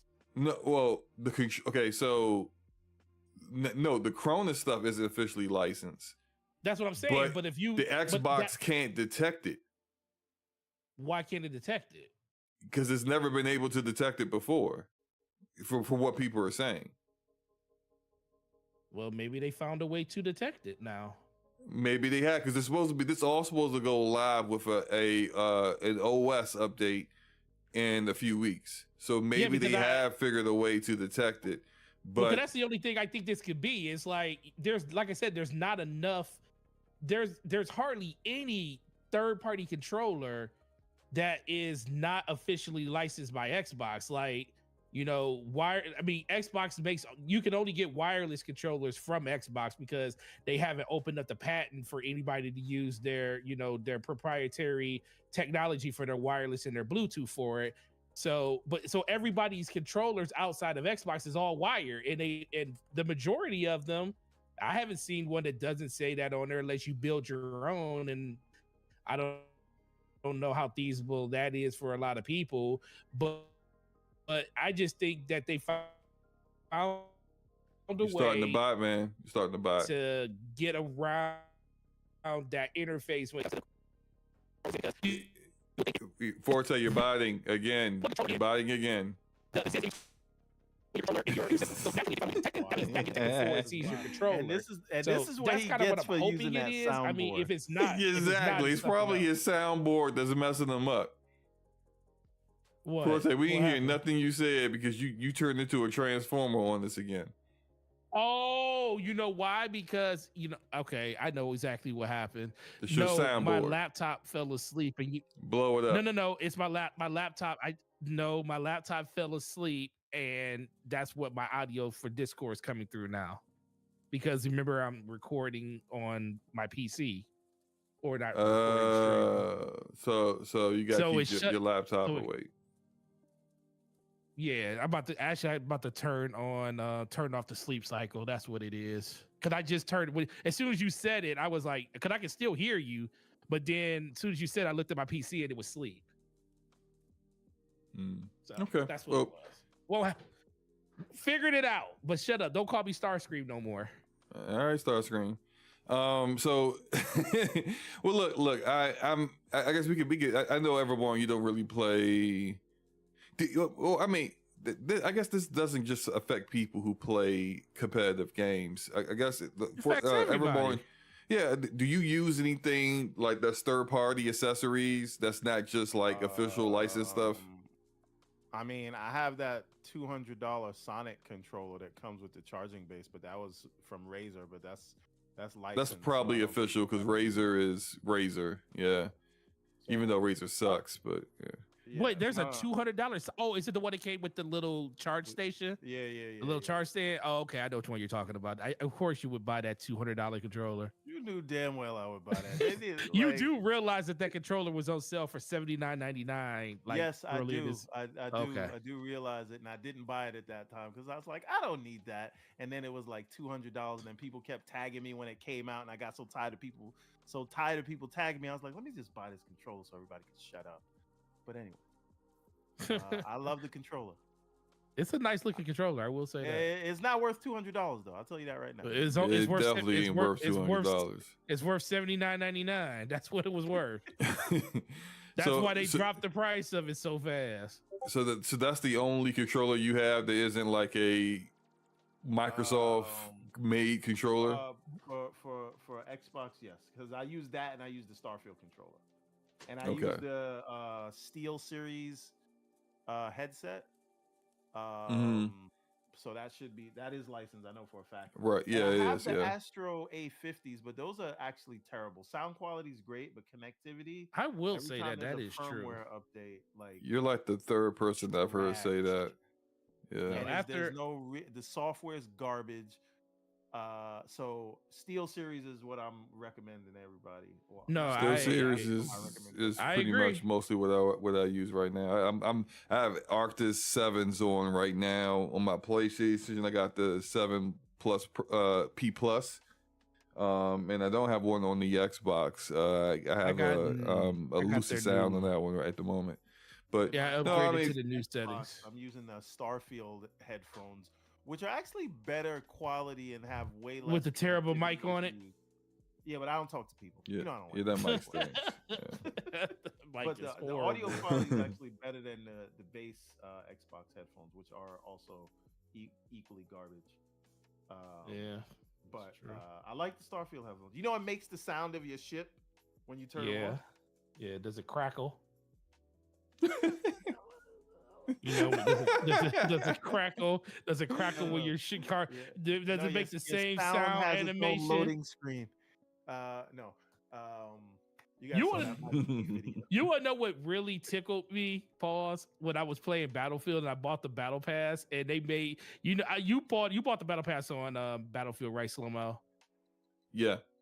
When you buy the Battle Pass, it plays the epic Battlefield music, and it's all loud and bassy. It's like do-do-do-do-do-do. I was like, yo, I'm in love because I love that music. But music is great, man. When you hear it in games. Let me ask you guys a question. So Ask away. the new thing that people are talking about is when you turn on your Xbox right now, apparently there's a big Modern Warfare 3 ad. And Oh boy. Is are it? saying that is Yes. intrusive. You're Let me already look. paying I'm for cutting my Xbox there's on already now. Ads on the dashboard, and now they're just showing you this thing. Let me look at it. My Xbox. I'm turning it on now to see. Is that an issue? Holy crap! I was well. Did you hear that? I would say that's probably an issue, Everborn. We just got a live viewing of that. So it literally doesn't even take you into the dashboard. It literally, the first thing it shows is buy now, get the vote edition, or exit. You literally have to hit a button to go into your game, to go into your system. They are saying we spent $70 billion. We're gonna let you know everything. They did the same thing when I wonder if it does it every time you do it. Right? But when what? The June showcase? Like when you turned on the Xbox, that's the first thing they showed you. Like the June Xbox showcase, right? Mhm. So they do. This is not something new that they do. They've been doing this recently. They did the same thing for Starfield. So I don't see this as an issue, and I don't see this as something akin to the Windows team putting ads in the start screen or on your desktop. That's egregious. I just think for a first party game, them telling you about a game that everybody's looking at, I don't like. It's a slippery slope, yes, right, but I don't think this is an issue. And maybe I'm just a rabid fanboy. I don't know. No, Go ahead. No, I was gonna say, honestly, it's not a big deal. The only reason I reacted the way I reacted is because if I had turned my Xbox on by myself and like just turned it on, I would have saw it. I'd have been like, oh, okay. Then I would just hit escape. I mean, I only reacted because it was like I didn't know that it was there. We were talking about it. And I'm like, good God. But I also think that's the biggest thing too. A lot of people react to things just to say they're outraged about it in a setting like this. Other than that, it's like, so are you saying you faked that outrage, Forte? Is that what you're saying? No. I'm just saying because that's what it sounds like you just did. No. It sounds like you're saying you faked the outrage just now, just because we're in quote unquote the setting that we are. No, this is what I'm telling you. Everborn, is that what you heard? Because that sounds like that's what I heard. Can I finish saying what I was going to say? I'm not saying you're not wrong about that. What I'm saying I'm right. No, what I'm saying is I didn't think about it. I like, can I finish? I said what I'm saying is I didn't think about it the way that Everbone said it until he talked about All right. Yeah, Everborn. Everborn. He gonna kill me in the care. He gonna kill me in one of my care. He gonna listen. That All sounds I'm like saying a porn is, name, Everbone. Everbone. I've been called worse. Slang Oh my God. Hey, listen. All I know is ever since when he said that kind of hit for me because I do remember when Starfield did that. And I was like, oh, okay. And I just went by it. Same thing with the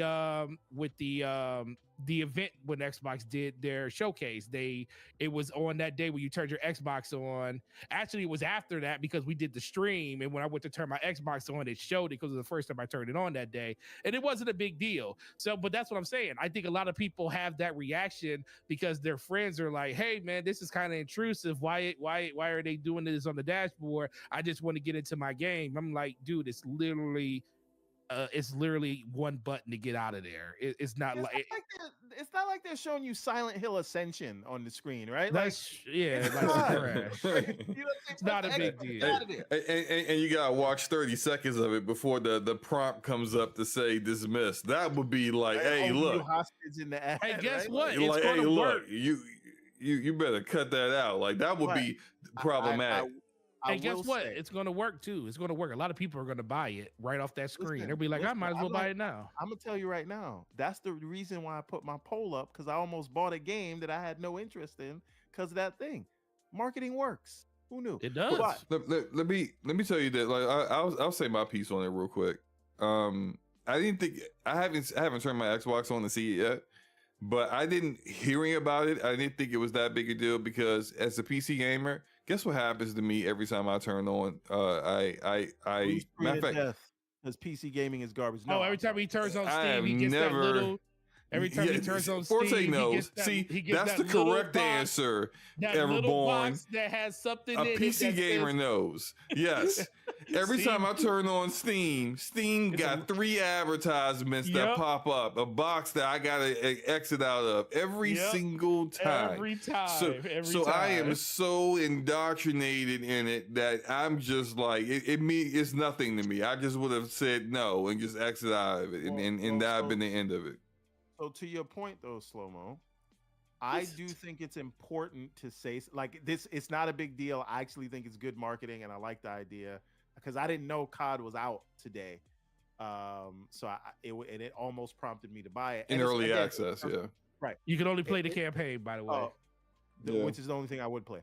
But I'm not paying extra for that, or I may not even pay for it because I'll wait till next year. But what I'm saying this to say that if they just say, okay, everybody's cool with this, then they're gonna say, well, why don't I add 2 ads?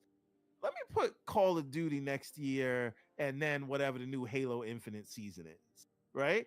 And you know what? We got a Avowed coming out, so let's put that too. And then you got 1, 2, 3. Yes, slippery slope, but Yeah. I'm not gonna stop I agree with anybody that. from saying this is wrong because again, that space is very valuable and they will use it as much as you let them. Like a lot of people don't want to see any tiles. They want it to run like the PlayStation interface. We can see the whole screen. And the way for them to address that was just to make the tiles smaller because they absolutely have to show you the advertisement tiles in the second row, right? Because it's that space is too valuable to give up. So I do understand what you're saying about the whole slope thing, because what if other third-party publishers see that Xbox is doing that now for their games and they just pay Microsoft whatever Microsoft wants to do the same thing. And so now when it's not just because like the 3 times you mentioned that this has happened has been Xbox related first party kind of thing. The Xbox Summer Showcase, Starfield, and then Call of Duty, which is all now first party games. But what if then it's just like, hey, the next one is, hey, Tales of Arise DLC is out now. And now that's the thing that's looking at that's they paid the money, and so you turn on your Xbox, bam, right in your face. It's Tales of Arise DLC. You didn't even buy the Tales of Arise base game. You know what's gonna be it would be interesting if they had some analytics on what kind of games you like so they'd know what to recommend to you. That would be wise. I don't know if they're capturing that, but this is it's called AI it's called Edge. Right, but they like that. I do think targeted ads in that way would be more interesting. But the line for me is if I see like a FIFA ad or like a Madden, right? Really? Like, yeah.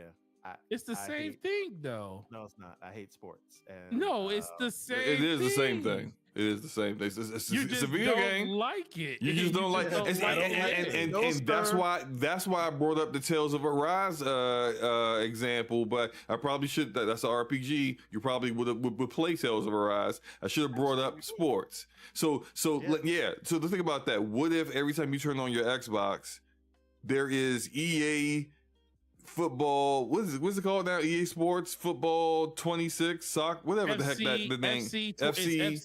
FC 24, man. Football. Okay, club, there you go. There you go. Every time you turn it on, it's Madden and an EA soccer game in your face. Yeah, no, can't do it. Now you're already on the other side now. See, because think about the people who aren't even borderline interested in Call of Duty. They turned on their Xbox and they saw a big old Call of Duty ad for a game they don't care about. Listen, I'll tell you this right now. If that FTC case went the other way and they didn't have and Call of Duty wasn't a first party, that would be a prime example of something they'd want to advertise. Because I'm someone who does not play COD. Like if it wasn't first party, I would be angry that this is on my screen, right? Just like full disclosure. So I get it, right? I get why people would do that. I just think they But- get a pass because it's first party. I don't know. But what happens if they do a Game Pass ad on your desktop or your They shouldn't console? do that if they know I have Game Pass, right? But It has have, to if be you don't smart. if you don't have Game Pass though.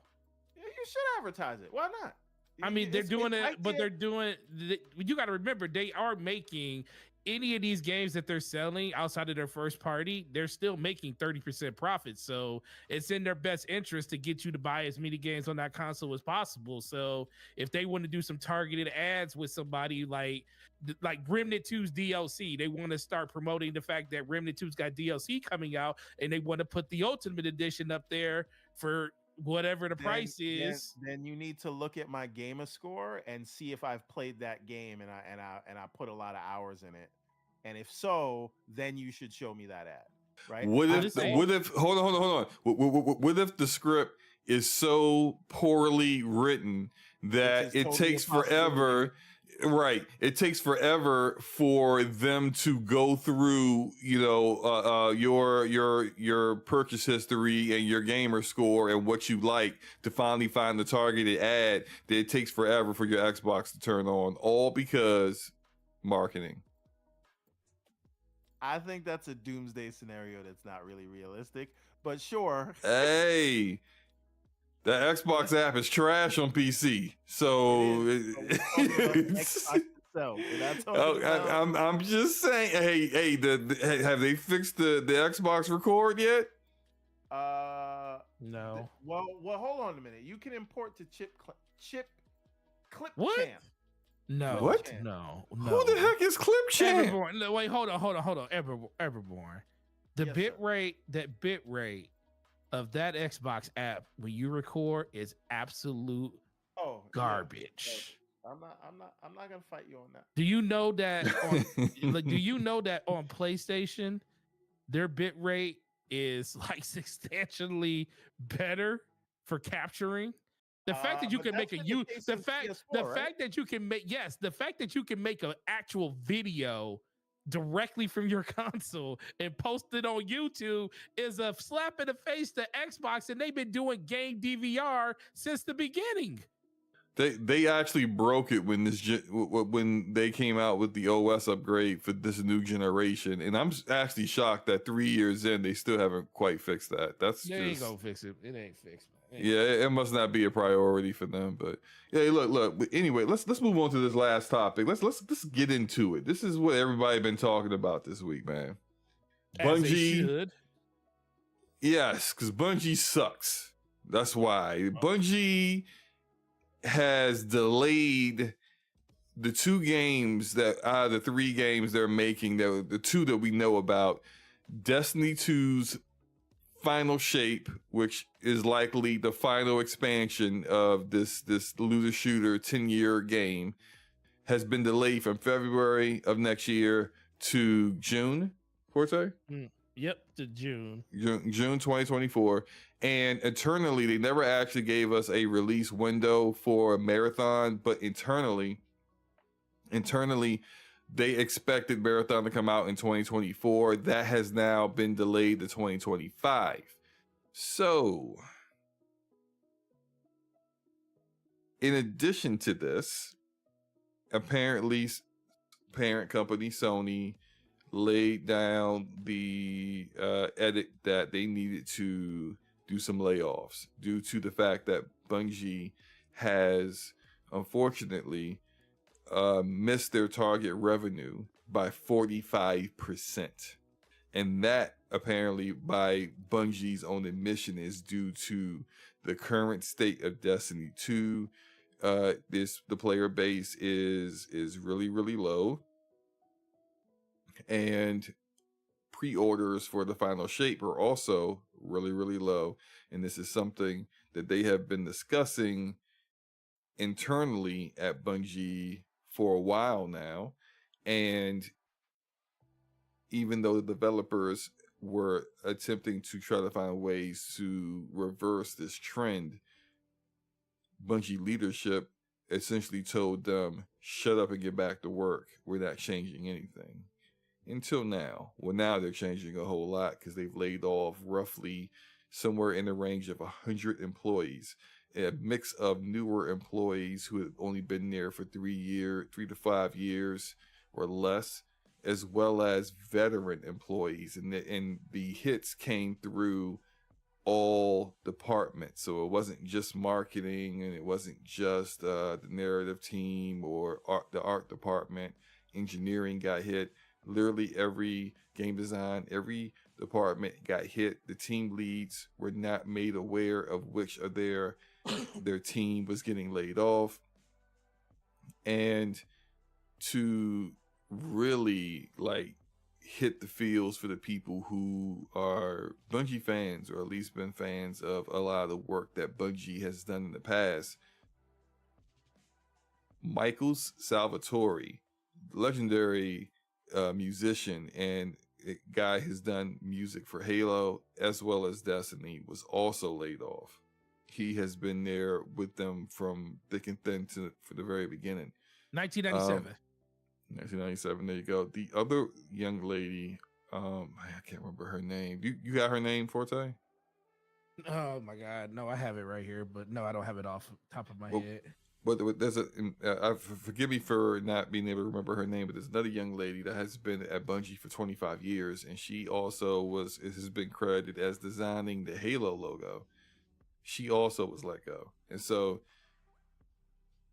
here we are, and it's been a lot. All the Sony PlayStation studios have been impacted, but none of them have been impacted as hard as this one is with Bungie. And it seems as if Sony didn't tell them who to get rid of, but Bungie got rid of the people they had to get rid of in the most egregious way. And Pete Parsons, CEO of Bungie, some of his statements internally as well as externally have not been seen favorably. He said internally that they kept the quote unquote the right people. Asshole. Did not go over well.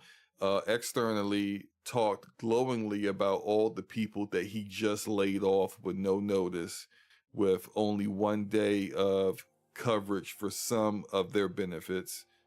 And also for those who had invested shares that they were supposed to be receiving a big payouts off of the acquisition to Sony, aren't going to get those. They're going to get percentages of those for the time period that they stayed with the company since the acquisition, but they're not going to get the full payout that they anticipated they'd be getting. So, Forte, since you are a resident Destiny fan, let us know your thoughts about this, sir. This is disgusting. This is terrible. This is something that should not be swept underneath the rug. The fact that it's a lot of emotions mostly, and I always tell people, like, you're always going to be passionate about the things you care about the most. And it's not that I know and like know any of these individuals or anything like that, but it's a studio that I grew up with. Love is like one of my favorite studios of all time. Like, I bought Destiny because of what Bungie was. And of course, over the course of years, I know Bungie hasn't been what Bungie was when it comes to the Halo days. But I liked the direction they were going in, and I was willing to go in that direction with them. I mean, I stuck with the game for over 9 years, going into the 10th year. And it's always been promise this, promise that. But and it basically trying to marry the overall ability to enjoy their game along with other things. And the fact that I put so much stuff on a back burner for this game is kind of the thing that irritates me the most, because basically the last year and a half of this game has been borderline atrocious when it comes to just the overall scope and things that they've been doing in it. The Lightfall was basically added on DLC to like kind of buffer their story points because they weren't ready to release Lightfall. I mean, the final shape. The characters were kind of throwaway. The monetization on the game has went through the roof. The fact that seasons now, if you don't buy if you think about seasons, or not seasons, if you think about just the game in general, Destiny was a $59.99 game. Then if you bought annual passes, it was $79. It was like that all the way until we got to Forsaken. Forsaken was $79.99. Then after that, when we got to Witch Queen to get the annual pass with the game was $89.99. So it was a $10 bump there. And then with Lightfall, it was $100. Now they raised the price of seasons. So if you didn't buy the expansions with all the annual pass and stuff, you had to pay $12 for the seasons instead of the $10 it used to be. But you have to buy it with their proprietary currency, which is silver. And guess what? They don't sell a $1,200 point silver option, meaning you can only buy the $15 version that gives you 1,800 silver. So they're making more money off of you there. And then on top of that, there's just so many other egregious things, like things that they promise the people when it comes to like what's going to be available in the game. The fact that most of the desirable cosmetics are something that you have to pay for. It's just been this roller coaster ride of just emotions because people love and really, really enjoy the game. But it's like you feel like you're being super taken advantage of at this point. And that's kind of why I stopped playing the game, because I just didn't enjoy the grind on top of everything else over the last couple of years, over the last, let's say 6-7 months. But this is like completely different, because there was an article that came out where they came out and told that they told the fans and they told their all of their employees that there will not be any loss of no reorganization of the company due to the acquisition that Sony acquired them. They should have known right then they were dealing with bold-faced liars. And you know what? And that's the thing that pissed me off the most, because why would you even come out and say that? Because the thing is, I will be the first one I fight the good fight when it comes to Sony. I mean, not Sony, when it comes to Destiny, because I just stand on that hill. I'm pretty much like you are when it comes to Sonic. I love the game.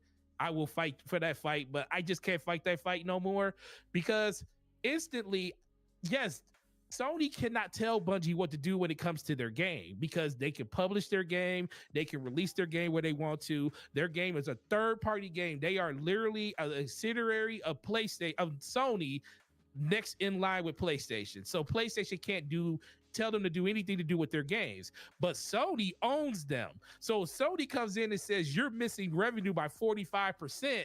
And even if they didn't tell them that you need to lay people off, they pretty much told them like, hey, you need to do something about this. And the first thing that has to go, and we all work in the corporate world, the fastest way to get, to recover revenue is what? Let people go, cut people's benefits, vesting schedules that people were supposed to get like up to 3 years worth of vesting, depending on how long you're with the company, cutting those people off. So even if they leave the company or they get fired, all the money that was vested that they don't get goes to Bungie's bottom line. It doesn't go back to Sony. It goes to Bungie's bottom line. So Forte, that's the just not to, and you cooking right now. No, go ahead. But that's the and part I got that one more.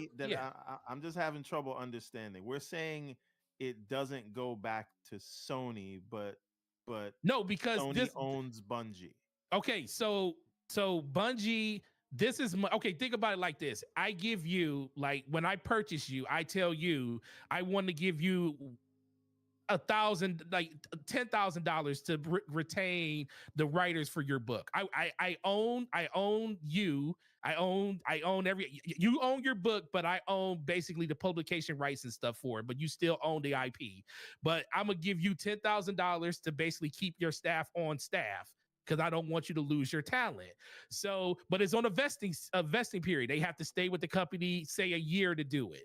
Say we have to fire people within 9 months. That means 9 months of that $10,000 is vested, and they can get whatever that payout is. Now, that money is still Bungie's money, because Sony gave it to them for the employees. So if those employees leave, That money doesn't go back to Sony. It goes to Bungie just for the fact that that money was a gift to Bungie in general to basically for staffing reasons. And if they kept them, that money would go to the staff. If it don't keep them, it goes to Bungie's coffers. But it's essentially the money for the vested shares it's a different line item on the accounting ledger. It's not necessarily, let's say, the revenue generated from Destiny 2 and eventually Marathon. Overall, all of that stuff's going, funneled back up to Sony. Bungie doesn't have to account for that money. They don't have to account for that money in their financial report to PlayStation, because that's money that's outside of what PlayStation is looking at. But guess what? But when that money goes back to the bottom line, it can go into the coffers for Bungie, and then they can allocate that money however they want to. And that money can be allocated. Is this why even after the acquisition, their monetization model within Destiny has been egregious? Oh yeah, it's definitely why it's been agreed, because they've been bleeding money. Think about Xboxes, when it came out from the release, the leaked documents and stuff like that. Bungie was being, courted by Microsoft. And it came out that Bungie's burn rate is ridiculous high. And when we mean burn rate, we don't mean the burn rate of how hard they work on their games, the burn rate of how much cash they go through. Like, that company burns cash like crazy because it is a monumental task for them to keep that game up and running. And that's why those projections are so off, because they expected higher pre-order numbers. They didn't expect the final shape to be as lowly received as it was, and they didn't expect people to be dropping off the game like they've been dropping off the game. They've been thinking people was gonna stick with the game because the final shape is right around the corner, and we're gonna have this huge crescendo where people are really, really excited for it, and that's not happening. And that is the biggest thing why those numbers are down, because they're spending more money than they're making on that game right now. And the last thing I want to say, because I do want to turn this over to you guys, because I'm real long with it, because it's irritating me. They put out they put out a statement on Bungie.net today, and it's called, and this irritated me when I read it. It said, "Our path forward, the Destiny 2 dev team. This has been one of the most difficult weeks in studio history as we parted ways with people we respected and admired. We spent this week supporting one another, including those who are at the studio, as well as our friends and colleagues who are no longer here. We want to acknowledge the feedback and concerns you have about Lightfall in the recent seasons, as well as the response to the reveal of the final shape. We know we have lost a lot of your trust. Destiny needs surprise and delight. We haven't done this enough, and that's going to change. To us, the path forward is clear. We need to make the final shape an unforgettable Destiny experience. We want to build something that will be regarded alongside the best games you ever made. A fitting culmination that honors the journey that you have been together for the past 10 years. Forsaken, the Witch Queen, the Taken King. These are the standard bearers we aim to live up to. We are intensely focused on exceeding your expectations for the final shape. Destiny 2 has more than 650 dedicated teammates pouring all their energy and expertise into delivering the epic moments. It used to be 750 epic moments and subsequent episodes. In the weeks ahead, we will be in the weeks ahead, you'll be hearing more from us about what's next on the short-term horizon, beginning with our next season in late November. Afterwards, you'll begin unpacking our team's bigger, bolder, and brighter version of the final shape, as well as the bridge we plan to build to take us out of this darkness and into the light. See you, Starside." What is that crap? What is all that fluff? In the meantime, we will be on a yacht with this extra money that we took back from these people we fired. Ain't nobody, dog. When I saw, I just seen this because I got tweeted it. So when I told you that, I may not buy Final Shape. This right here, listen, first of all, development is hard. The fact that it's being rumored that a lot of people are saying the Final Shape is good, but it's not great. I'm sitting there like, well, that needs to be great because that's the end of the saga. And they're saying delaying it by 4 months is actually going to make a difference. It ain't going to make no design difference. And now they're talking about, oh, we got changes for next season. Next season that's been worked on for 6 months. So what are you really going to change in that? So it seems so disingenuous hearing them say stuff like this, and it's all fluff. This whole article they just wrote is a bunch of fluff to try to pull the wool over people's eyes to make them feel like we're actually listening to you. No, they're not, because if they were listening to you, we wouldn't be in the situation we are in right now, honestly. But, somebody else, go ahead. First, I have a question for you. Who signed that statement? The Destiny 2 dev team. Nobody's name is on that. Oh, yeah. The dev team. The same dev team. The dev team that's left. The same dev team that has been trying to change the game all year, and the leadership told them to shut up and get back to work. So that statement ain't worth the breath that you just spent using it. That statement means nothing.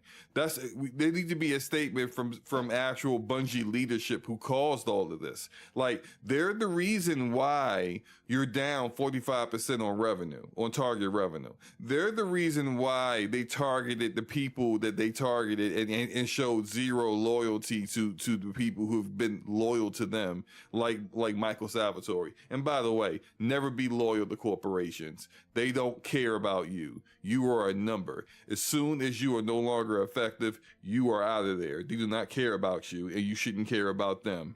The corporation should not be anything that you should have any allegiance to. Just don't do it. So just what if the reason they had a miss on their 45% miss on their projections is because they gassed up their expectations in the acquisition talks with Sony? They did. That's exactly what it was. And so I agree, 100%. So in the same way, if we look at those court documents from the Xbox case, we saw that ZeniMax was like, oh yeah, Starfield will be out in 2021. And then we're going to have Redfall, and then we're going to have a new Doom game, and then we're going to have Elder Scrolls Remake and Fallout Remake. All of that will be out by 2023. You're going to acquire us, right? You're going to give us $7.5 billion, right?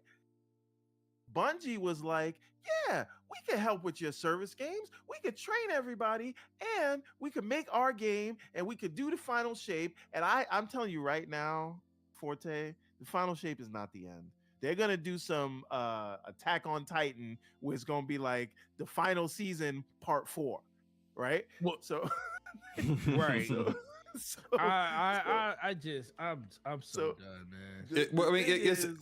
Everyone, what you're saying is definitely partially true. The other part of it is that this is the lowest. When people say the lowest the Destiny community has been in since like 2019 or something like that, they're not like, no, this is the lowest amount of people that have been playing the game in a very, very, very long time. This is the lowest pre-orders they've had for an expansion, and it's all kind of like a perfect or imperfect storm, however you want to look at it, of Lightfall, the previous expansion, being a massive disappointment, and then going into the year that 2023 is, which is practically begging Destiny players to go play something else. And the lack of content that Destiny has, the second job that it is when it's really going, now people was just like, you know what? I'll just come back when the expansion comes out. But now they're playing all this heat, and all the little second job things they do on a daily basis in Destiny don't seem that important no more. Nope. Now the final shape don't seem so important no more when you're playing other live service games that are actually delivering on the things that you want from it. When you're playing other games that you in your massive backlog that you missed out on while you've been crackhead stuck into this one game for years. I know people who, I'm talking about when I say like crackhead when it comes to Destiny, worse than Forte. One of my good friends And this guy he's playing. He just finished Horizon Forbidden West. He just finished Red Dead 2. He's playing all these games he hadn't played in years. He's playing Grounded with some of my fellas. He's playing Fortnite with his son.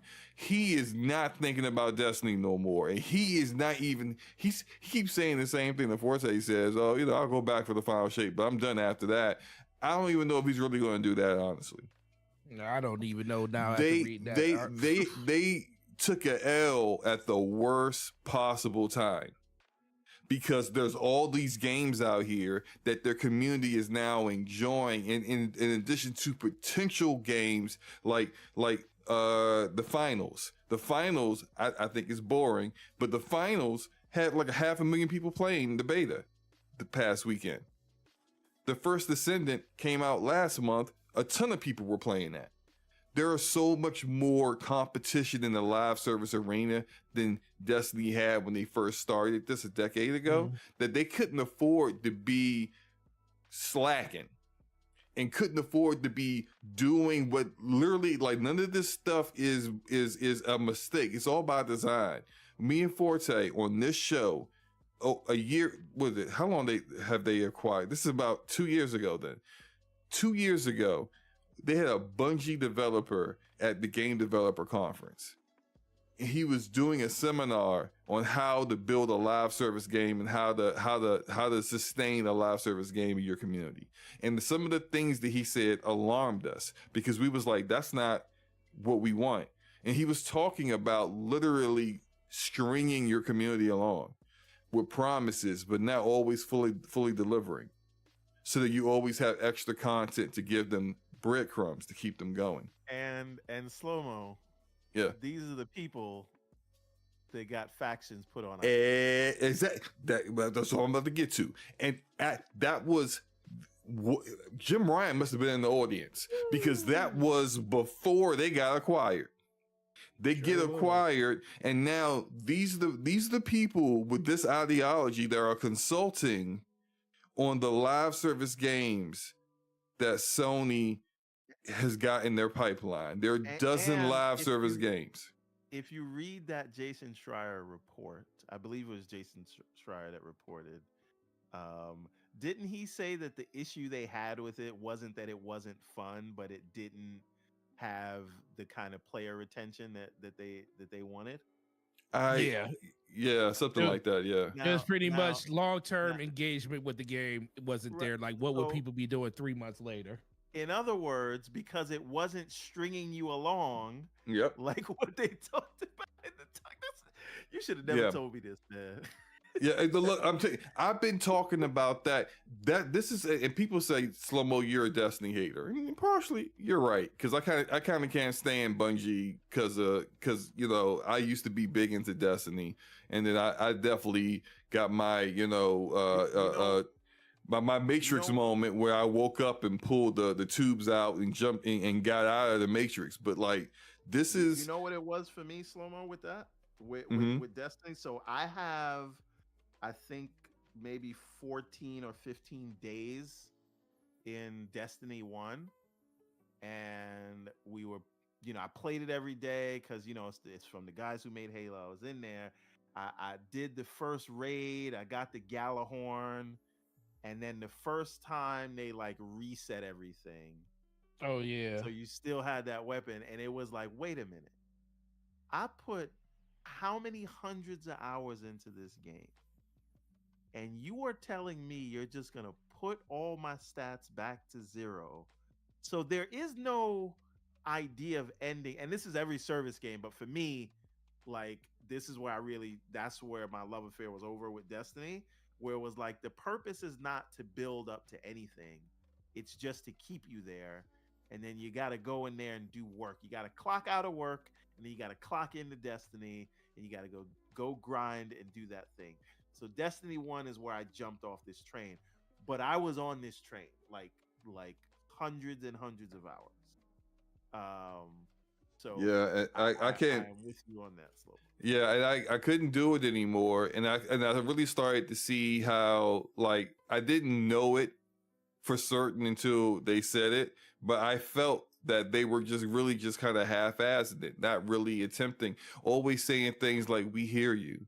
We hear you. Like, yeah, you hear me because your ears work. Thoughts and prayers. Right. Like, you just because you hear me doesn't mean you're going to acknowledge that this is what we want and then make changes. Just saying you hear me, you're basically just stringing me along, saying, oh, they hear us. Good. They're going to do something about it. They're not. And I think, and I've said this multiple times and I'll say it again tonight, Bungie is unique. They're unique. They're not like other live service. Destiny is not like other live service games, and Bungie is not like other developers. They are unique in this arena because they came into the live service arena, being one of the first. So they were able to weather some of these things, and people weren't so quick to recognize the signs that this was problematic and leave. The other thing is that they came into this bringing with them a massive community, a Halo community that was loyal to them and wanted to see what their next game was going to be after they stopped doing Halo. So when you go back to Destiny 1 had very little content. And it took a year for the Taken King to come out. Think about that in 2023. Let your game come out with no content and you not drop anything substantial that's good for an entire year and see if your game Halo is still Infinite. right. You don't have a player base is what's going to happen. Your Anthem, your game's done. Your multiverses, you get shut down by your publisher even though you had a great first month. You got no content. That's what happens.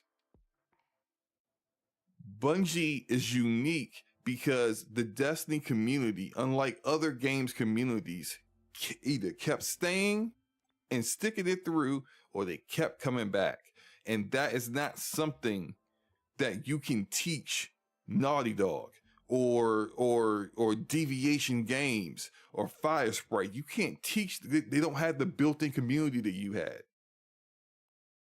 On the multiplayer, so they don't have that built-in community that would sustain you through your foolishness. And just now, they're finally seeing the other side of it when your community says, okay, we're done. Because I've seen this before from multiple live service games. I've seen this for The Division. When Ubisoft and Massive was like, yeah, we hear y'all on all that stuff and the stuff that you thought was going to be in Division 2 from Division 1 that we didn't bring over, all that unique stuff. Yeah, we ain't doing none of that. All right, well, we're out, is what the Division community said. And they did not come back. That's what usually happens to a live service game. When you piss them off, they leave and they go somewhere else and they forget your game exists. Now, Bungie is seeing the other side of it. And this marathon game better hit. Because I don't think Destiny's ever going to recover for what I'm not saying it's dead, but it's not going to recover the heights that it used to have. You have betrayed your community too many times. Your community now is, a lot of them are fed up and done with you in the sense that when a woman's fed up, that kind of done with you. You need to cultivate a new community, and that new community is going to need to be on Marathon. And from what we're seeing, okay, so there's been some talk. I don't know if you guys heard about this or not. Oh, I heard about it. Yeah, they didn't go to Destiny content creators. They went to Escape from Tarkov content creators, which I think is a smart idea, honestly. Yeah, it was a smart idea. Escape from Tarkov is the most, like, Marathon's a distraction shooter. Escape from Tarkov is a distraction. It's the most popular extraction shooter with the most players. So you will want to get feedback from the big content creators of the most popular game in that genre to see what you're doing right, what you're doing wrong, and what you may want to change. And also to kind of hopefully get them on your side so that when your game comes out, the people who have the biggest audience is now giving you free marketing by playing your game. But they said, and the question was asked to them, if this game came out today, would you play it? raise your hand if you would play it, and nobody raised their hands. Crickets. That's problematic. Now, there can I has just been say- hold on real quick. Yeah, There has been a some information has come out from one of those content creators who kind of feels like that wasn't the full story, that they were asked the question, but they were also told that this was pre-alpha footage and gameplay, and that this ain't coming out no time soon. So this person, this content creator that's anonymous, was there, said, well, they thought no one raised their hands because they know this isn't how the game's going to turn out, in the end result. But I think that's like, well, why ask that question? I feel like that person, whoever that is, got a comprehension issue, because clearly they asked, if this game came out today, would you play it? And nobody raised their hands. I don't think they misunderstood the question. I just don't think that game, where Marathon is right now, is good enough to get people off of Escape from Tarkov or any other extraction shooter. So now, my bad. Go ahead, Evermore. You were going to say something.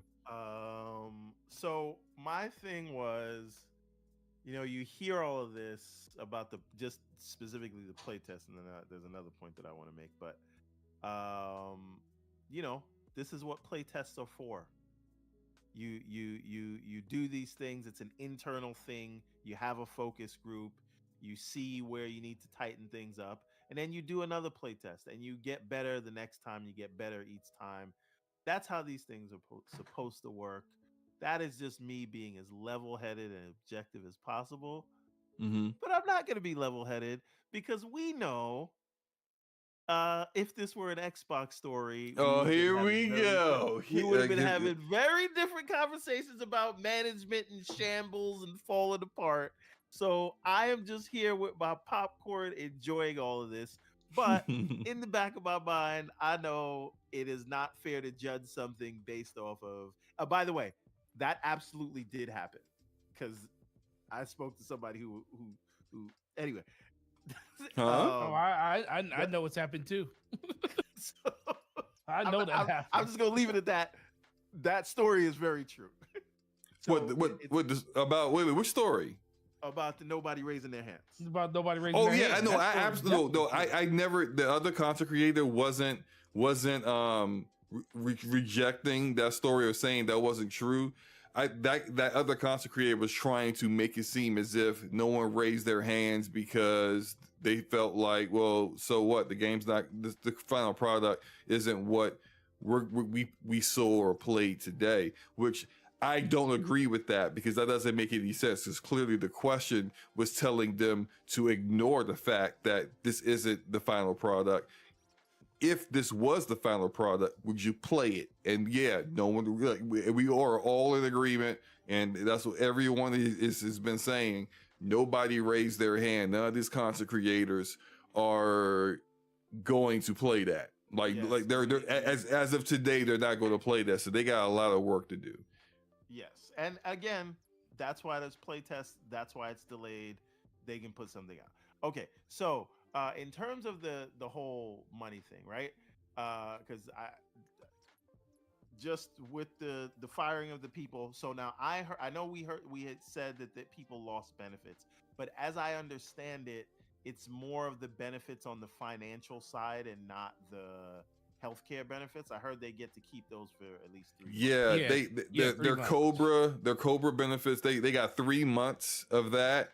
The thing that the benefit that they lost was there was some kind of reimbursement, and I don't quite know all the. It was their expenses. So anything, like if they basically can do expenses by the end of every month, and the fact that they laid everybody off the day before the end of a month, they only had 1 day to get any of like their expenses in, because they suspended traveling and everything else. So nobody could get any type of expenses unless you do it on that very last day for anything that you did up until that point. So you lost that if you didn't get it in before that, in that 1 day, which is kind of crazy to give people 1 day to get all that done. Right, and imagine if and I think, didn't they just do a final shape reveal or something that didn't go off very well a few weeks ago? No, that was in Forte? August. That was in August. They did that. Oh, okay. Never mind then. 'Cause I was just thinking, like, well, like if let's say you're someone who has to travel for as part of your job, and you also got laid off. If you were doing that under your own kind of like your own credit card, and you just get it reimbursed at the end of the month, you probably were freaking out trying to get try to get that in with 1 day left after the shock that you just got laid off out of nowhere. So. Look, Yeah. this is Oh, wait a minute, just really quick, just a couple of things. Yeah. No, go ahead, bro. Is there any onus on Sony for this at all? Okay. I will say I've never blamed Sony for this because I felt like this. I think the thing you said earlier for me is the biggest thing. I feel like Bungie oversold what they could do for PlayStation. Like, I still believe that as much as I can't stand what Bungie did right now, I still feel like a lot of this happened because they were being stretched way too thin. They felt like they could build two brand new IPs. They felt like they could still make and support their major franchises. That's the only game that's bringing revenue in for them when it comes to Destiny. They felt like they could still support that, along with be the stewards of helping all the PlayStation studios get their live services games off the ground in some type of capacity when it comes to like not really overseeing it, but just giving them mentorship on things that they think they can do in order to get those games up and running. I just felt that's the reason I think Destiny, I think that's why they missed 45%, because it is not to say it's PlayStation's fault. It's just the fact that this happened literally over the course of the last year and a half. That's when not the downfall, but then just the decline of the content of Destiny kind of dropped off. And some people will tell you that it's really not that big a deal because we really don't know what they are doing for for PlayStation. But it's the perception that is the biggest thing for right now. You know, a lot of content creators, a lot of people that play the game, it's like a lot of this stuff kind of happened because of them being in a relationship with PlayStation, and people were blaming PlayStation for this at first until Bungie came out and said, no, this is the decision we made. So I don't think PlayStation was really. What else was Bungie gonna say though? No, right? I mean, wait a minute. If I'm Jim Ryan and I go to you and I say, listen, you promised me that you were going to help me get these service games out. None of my service games are ready. You told me that you were going to have Final Shape out. That's not ready. Your numbers are down and you missed what you told me you were going to make by 45%. You are spending too much money. Bring that in line. I'm not telling you to fire someone, but fire someone. Yep. Right? Well, no, and I agree, but that's not PlayStation. I don't think that's PlayStation's fault because, like I said, once again, PlayStation was sold the promise of what Bungie could do for them, and Bungie didn't live up to that. But it's not in the vacuum though, because this isn't the only. It's not like Bungie's the only studio this year. Yeah, like Naughty Dog has done layoffs. All of them. Insomniac also did layoffs. The Insomniac is probably their most well-tuned, efficient studio in their first party, and they also had layoffs. It's something that PlayStation, Sony Interactive Entertainment is dealing with overall. So there is some blame to them, because without them needing to do layoffs, period, this likely would not have happened. But it's the manner in which these layoffs were carried out. But yeah, Sony that goes to Bungie. Sony should know that reflects on them, right? You're a much older company. You're a much more traditional company. I mean, they did fire Connie Booth the same way, so I don't know, right? Yeah. True. So maybe they're not much better, but my point is, we can, and this is not like we're just trying to understand this. So don't take my questions as any kind No, of way. you're good. Go ahead. But like in the same way, you know, because I was told that I was damage controlling when I said that you know, ZeniMax is a limited integration studio and they lied about how far along they were with Redfall and things like that. And I was told, no, it's an Xbox IP. Phil should have known. He should have went over there. He should have played the game. So now what I'm hearing, not from you guys, but what I'm hearing a lot is this is all on Bungie and it got nothing to do with Sony. And I'm sorry, you are handcuffed to this dead hooker. So you are gonna get the blame. I'm sorry. All right, let me say this. I do give. I do give. I don't know what percentage I'll give it. I still give the majority of the blame to Bungie because Bungie's the one with the worst amount of layoffs at Sony Interactive Entertainment. That's one. They have the worst amount of layoffs because, as Forte said, they kind of overinflated themselves. And then they made the also egregious sin of also resting on their laurels, having the community be at the worst possible point. So, like, literally, it's all bad all across the board. And then they went into the disgusting method of doing these cuts the way they did. All that said, when it comes to the other side of things or the keeping of the same energy stuff, I went after 343 just like this. I did too. Because I said 343 was the reason why you're in that situation in the first place. The reason why 343 had to make what was it, 25% cuts of their studio is because of how that game was delivered. You screwed up. Let me tell you why I'm saying these things, right? Because I didn't blame Microsoft for 343. I blame 343 for 343. You guys didn't, but Phil did not let Arcane or even ZeniMax take the heat for Redfall. And I'm not saying this is a Redfall situation. And that was right. That was correct on his side, though. Yeah, he should take the blame. Why is no one from Sony brass coming up here to be the face of this things and just leaving it on? Who's left? Anybody. You know, let me tell you why. Let me tell you why. Hold on. Let me tell you why. Let me tell you why. This is on us. Let me tell you why. I'm gonna tell you why. Because remember, PlayStation isn't over Bungie. But this is the thing: you get the sweet deal. You get all the pub. You get the publishing rights for your game. All we do is fund you. All we do, we own you, but we don't have nothing to say to do with any of your projects or your games or anything like that. Wild, by the way, for a $3.6 billion purchase. But listen, that's another conversation for another day. But listen, that's what I told everybody. I said, yo, the fact that Bungie was able to pull this off, they have full autonomy to do whatever they want to.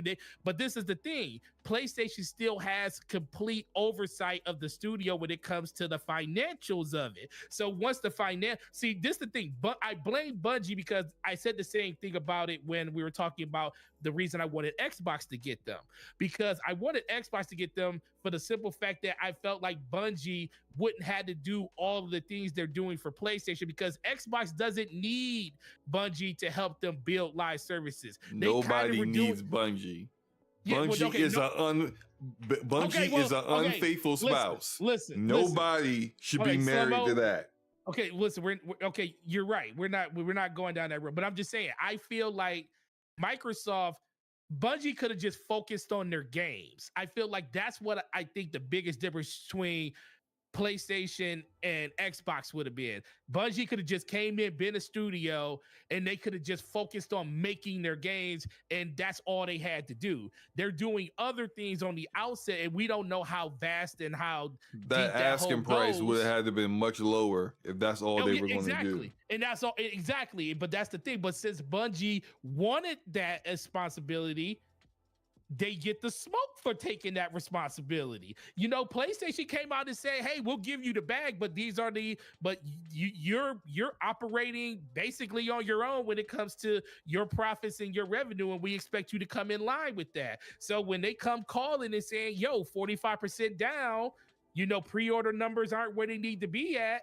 Your studio was inflated by over 300 people since the pandemic. That's another thing people ain't really talking about, because that was a 900-man studio in 2020 or 2019. They grew that studio to 1,200, just like a lot of these companies. And I don't blame. And the reason about all of these layoffs and stuff, I'm not really mad at the layoffs themselves. I'm kind of mad at the way they're going down, because I expect it to be a downturn, because people aren't playing games as much as they were playing over the last 2 years, because the pandemic, I mean, it's still here, but people are going out and about. You know, there was a period where video games were so, like, literally the only thing you would want to do, because it was the only thing you could do in your house. People that didn't play games for 16, 17 years were going out buying consoles and stuff. So that's where you're seeing the decline come at. But I still, PlayStation's culpable for it, absolutely, because they trusted that Bungie was going to live up to the things they were saying. But the majority of all this stuff falls on them, because they didn't live up to what they were supposed to do. Just like I said with Activision, I didn't blame Activision for all the stuff that was going on with Bungie. I blame Bungie for signing the contract and not living up to what Activision wanted them to do. Well, Phil trusted Pete Hines when he said Redfall was going to be good. And guess what? Phil's over Xbox. Ended up on the couch. But guess what? Phil's over Xbox, and all those studios are under Phil. Who's the magical person that's over Bungie? Because Jim Ryan isn't over Bungie. Well, Jim Ryan's over PlayStation. For a couple months, yeah. Well, yeah, but I'm saying, but Jim Ryan may have brokered the deal to get Bungie to come in, but that wasn't approved by PlayStation. That was approved by Sony Corp, because Sony is over them. So unless you could find that mythical person that is the person that oversees all of the stuff that's going on with all of their branches of studios that are underneath PlayStation, I mean under Sony, because think about it, Sony's over Sony Motion Pictures. But think about that. There is a video game studio that's not under PlayStation, but is kind of thought of as what the motion picture side of Sony is, and what their TV division is. That's where they were sitting at. And that's why Jim Ryan's key card don't work no more. Listen, the thing is this. You said it's something about, you know, how people are playing games less. What do you guys think of the idea that part of the reason people are playing less is because with a year like 2023 and all these Game of the Year contender titles coming out seemingly every 2 weeks, that these great games are cannibalizing other games, which are leading, you know, to less sales than these games would otherwise have gotten in any other year, in any other less crowded years. So what that means is you have a lot of studios from all over the place that a lot of them were delayed 2 years. This is why so much stuff is coming out this year. Right. They've worked on it. They have to put the game out, but then the game comes out and it almost gets forgotten. Like, let's say Immortals of Aveum, right? Which I heard wasn't a terrible game, but it just was lost in the shuffle, right? It's mid. It's a mid game. Oh, okay, sure. It's a mid listen, game. I didn't have time for it. But my ultimate point is, a lot of these studios are making games that are great, amazing, Game of the Year caliber, but forgotten about very shortly because this is such an year of an embarrassment of riches. And how does that affect the bottom line of these studios that have these AAA games that have 4 and 5 year development cycles? And is that part of why the industry, we're seeing so many layoffs in the industry, because things are selling less because there's so much competition right now within the AAA space? Right. Just a question, not to answer right now, because I think we're at the end, but food for thought. And I got to go to sleep anyway. So Yeah, that's the yeah, last thing yeah. I We gotta say. you ain't the only one. We go. I think this has been a great discussion about this. I think that I think we all three of us kind of come from different places in regards to me and my apathy with Bungie. Forte with his kind of feeling betrayed, and then Everborn from the other side of uh, He might have the I've balance. He seen might this be the before. balance. Yeah, He might be like the the, balance. a, He's the a little bit, balance. a little bit of balance between the three of us. But I think this has been a good discussion. I'll just leave it at this. Something that we haven't really got a chance to really nail down or really harp on is that it has been 6,000 developers that have lost their Yeah. jobs this year. And although this has been an awesome year for games, so don't let anyone tell you any differently. Those things, people are trying to marry what's happening with this with the quality of the games. The quality of the games will take a dip when years from now, when we see the full effects of all the people that have been laid off, and the lack of the replacements of those people aren't going to be as qualified, as skilled, or as talented as the people that have went out. But regardless of how good this year has been, it's a really bad thing to see this many people laid off. And it wasn't just at Sony, and it hasn't been just at Sony. It's been at EA, it's been at Ubisoft, it's been at Microsoft, it's been at Epic. Embracer is closing down studios. Freaking Epic. 900 people. Fortnite. Freaking Fortnite, and laid off tons of people. It sucks. And I just hope that people have the empathy to look outside of their own personal self. It's okay to say, I hope you people find some work soon, even if it's not even in the gaming industry. Just find work soon so you can support your families, support yourself, and get out of this rut that you didn't put yourself in. But it is literally just the way this industry is moving right now. And so I just think that needs to be said, because I feel like it's not being said often enough. And then when you do say it, people try to shout you down and pretend like you don't care. So yeah. Anything else you guys want to say about that before we get into the outros? Nope, I I'm want good. to see Jim Ryan on a couch on Kind of Funny apologizing for the state of Bungie, and that will make things right with my soul.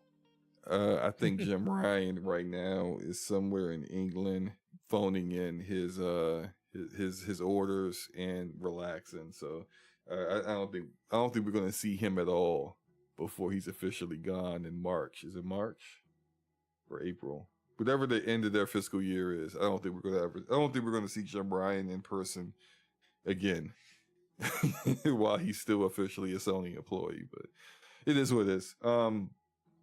Everborn, thank you for coming through, man. Appreciate you. Man. I gotta do this more often. I don't have time, but I got to make time for this. This was a great show, man.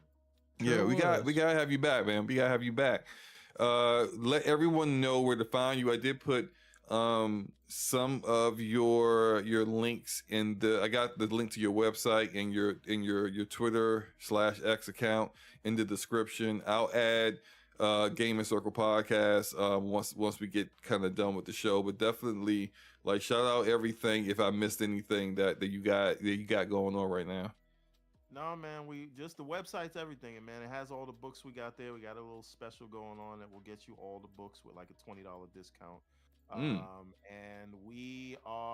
I think we just finished page 70 something of Ariel's Adventure Chapter 2. So we do our Kickstarters after our book is done. So there's going to be a Kickstarter coming up very soon. But like I said, as soon as the book's done, we'll start doing some things for that Kickstarter. We will have that slot again. So you can, if you want to be in a comic book, go check out the everbornsaga.com page. You can get yourself in a comic book. I might kill you off in one chapter, but Hey, look, man. At least you have a walk-on role. If I go for that tier, I need a little bit more than a couple of scenes and a headshot in the back of the head, man. I need a little more. Slow-mo, if you take that tier, I promise you, your character's gonna get embarrassed. So you just make sure you don't go for that. Now I almost want to do it just to see what you do to me. That's just that. I might have to go like double page spread. like a epic murder, 2-page epic murder. Wow, that's that. You know what? I appreciate that. I appreciate I'm gonna that. have you begging for your life too, wetting your pants. It's gonna be amazing. Wow. Well, again, man, appreciate having you here with us, man, and I hope we didn't keep you too late. You did, but I wanted to be here, so I appreciate it. This was great. Forte, let everyone know what games you ain't gonna be beating in the next week. Well, I beat Spider. Oh, you know I beat Spider-Man, right? No, when did you beat Spider-Man? 3 days ago. What? Yep, 3 days ago. Okay, so what's your is it game of the year contender nominee? It's up there. It's not for Tears is still my game of the year, but that yeah, that Spider-Man was that was something. So it's a nominee, but it's not a winner. It's a nominee. It's definitely a nominee. Okay. I don't think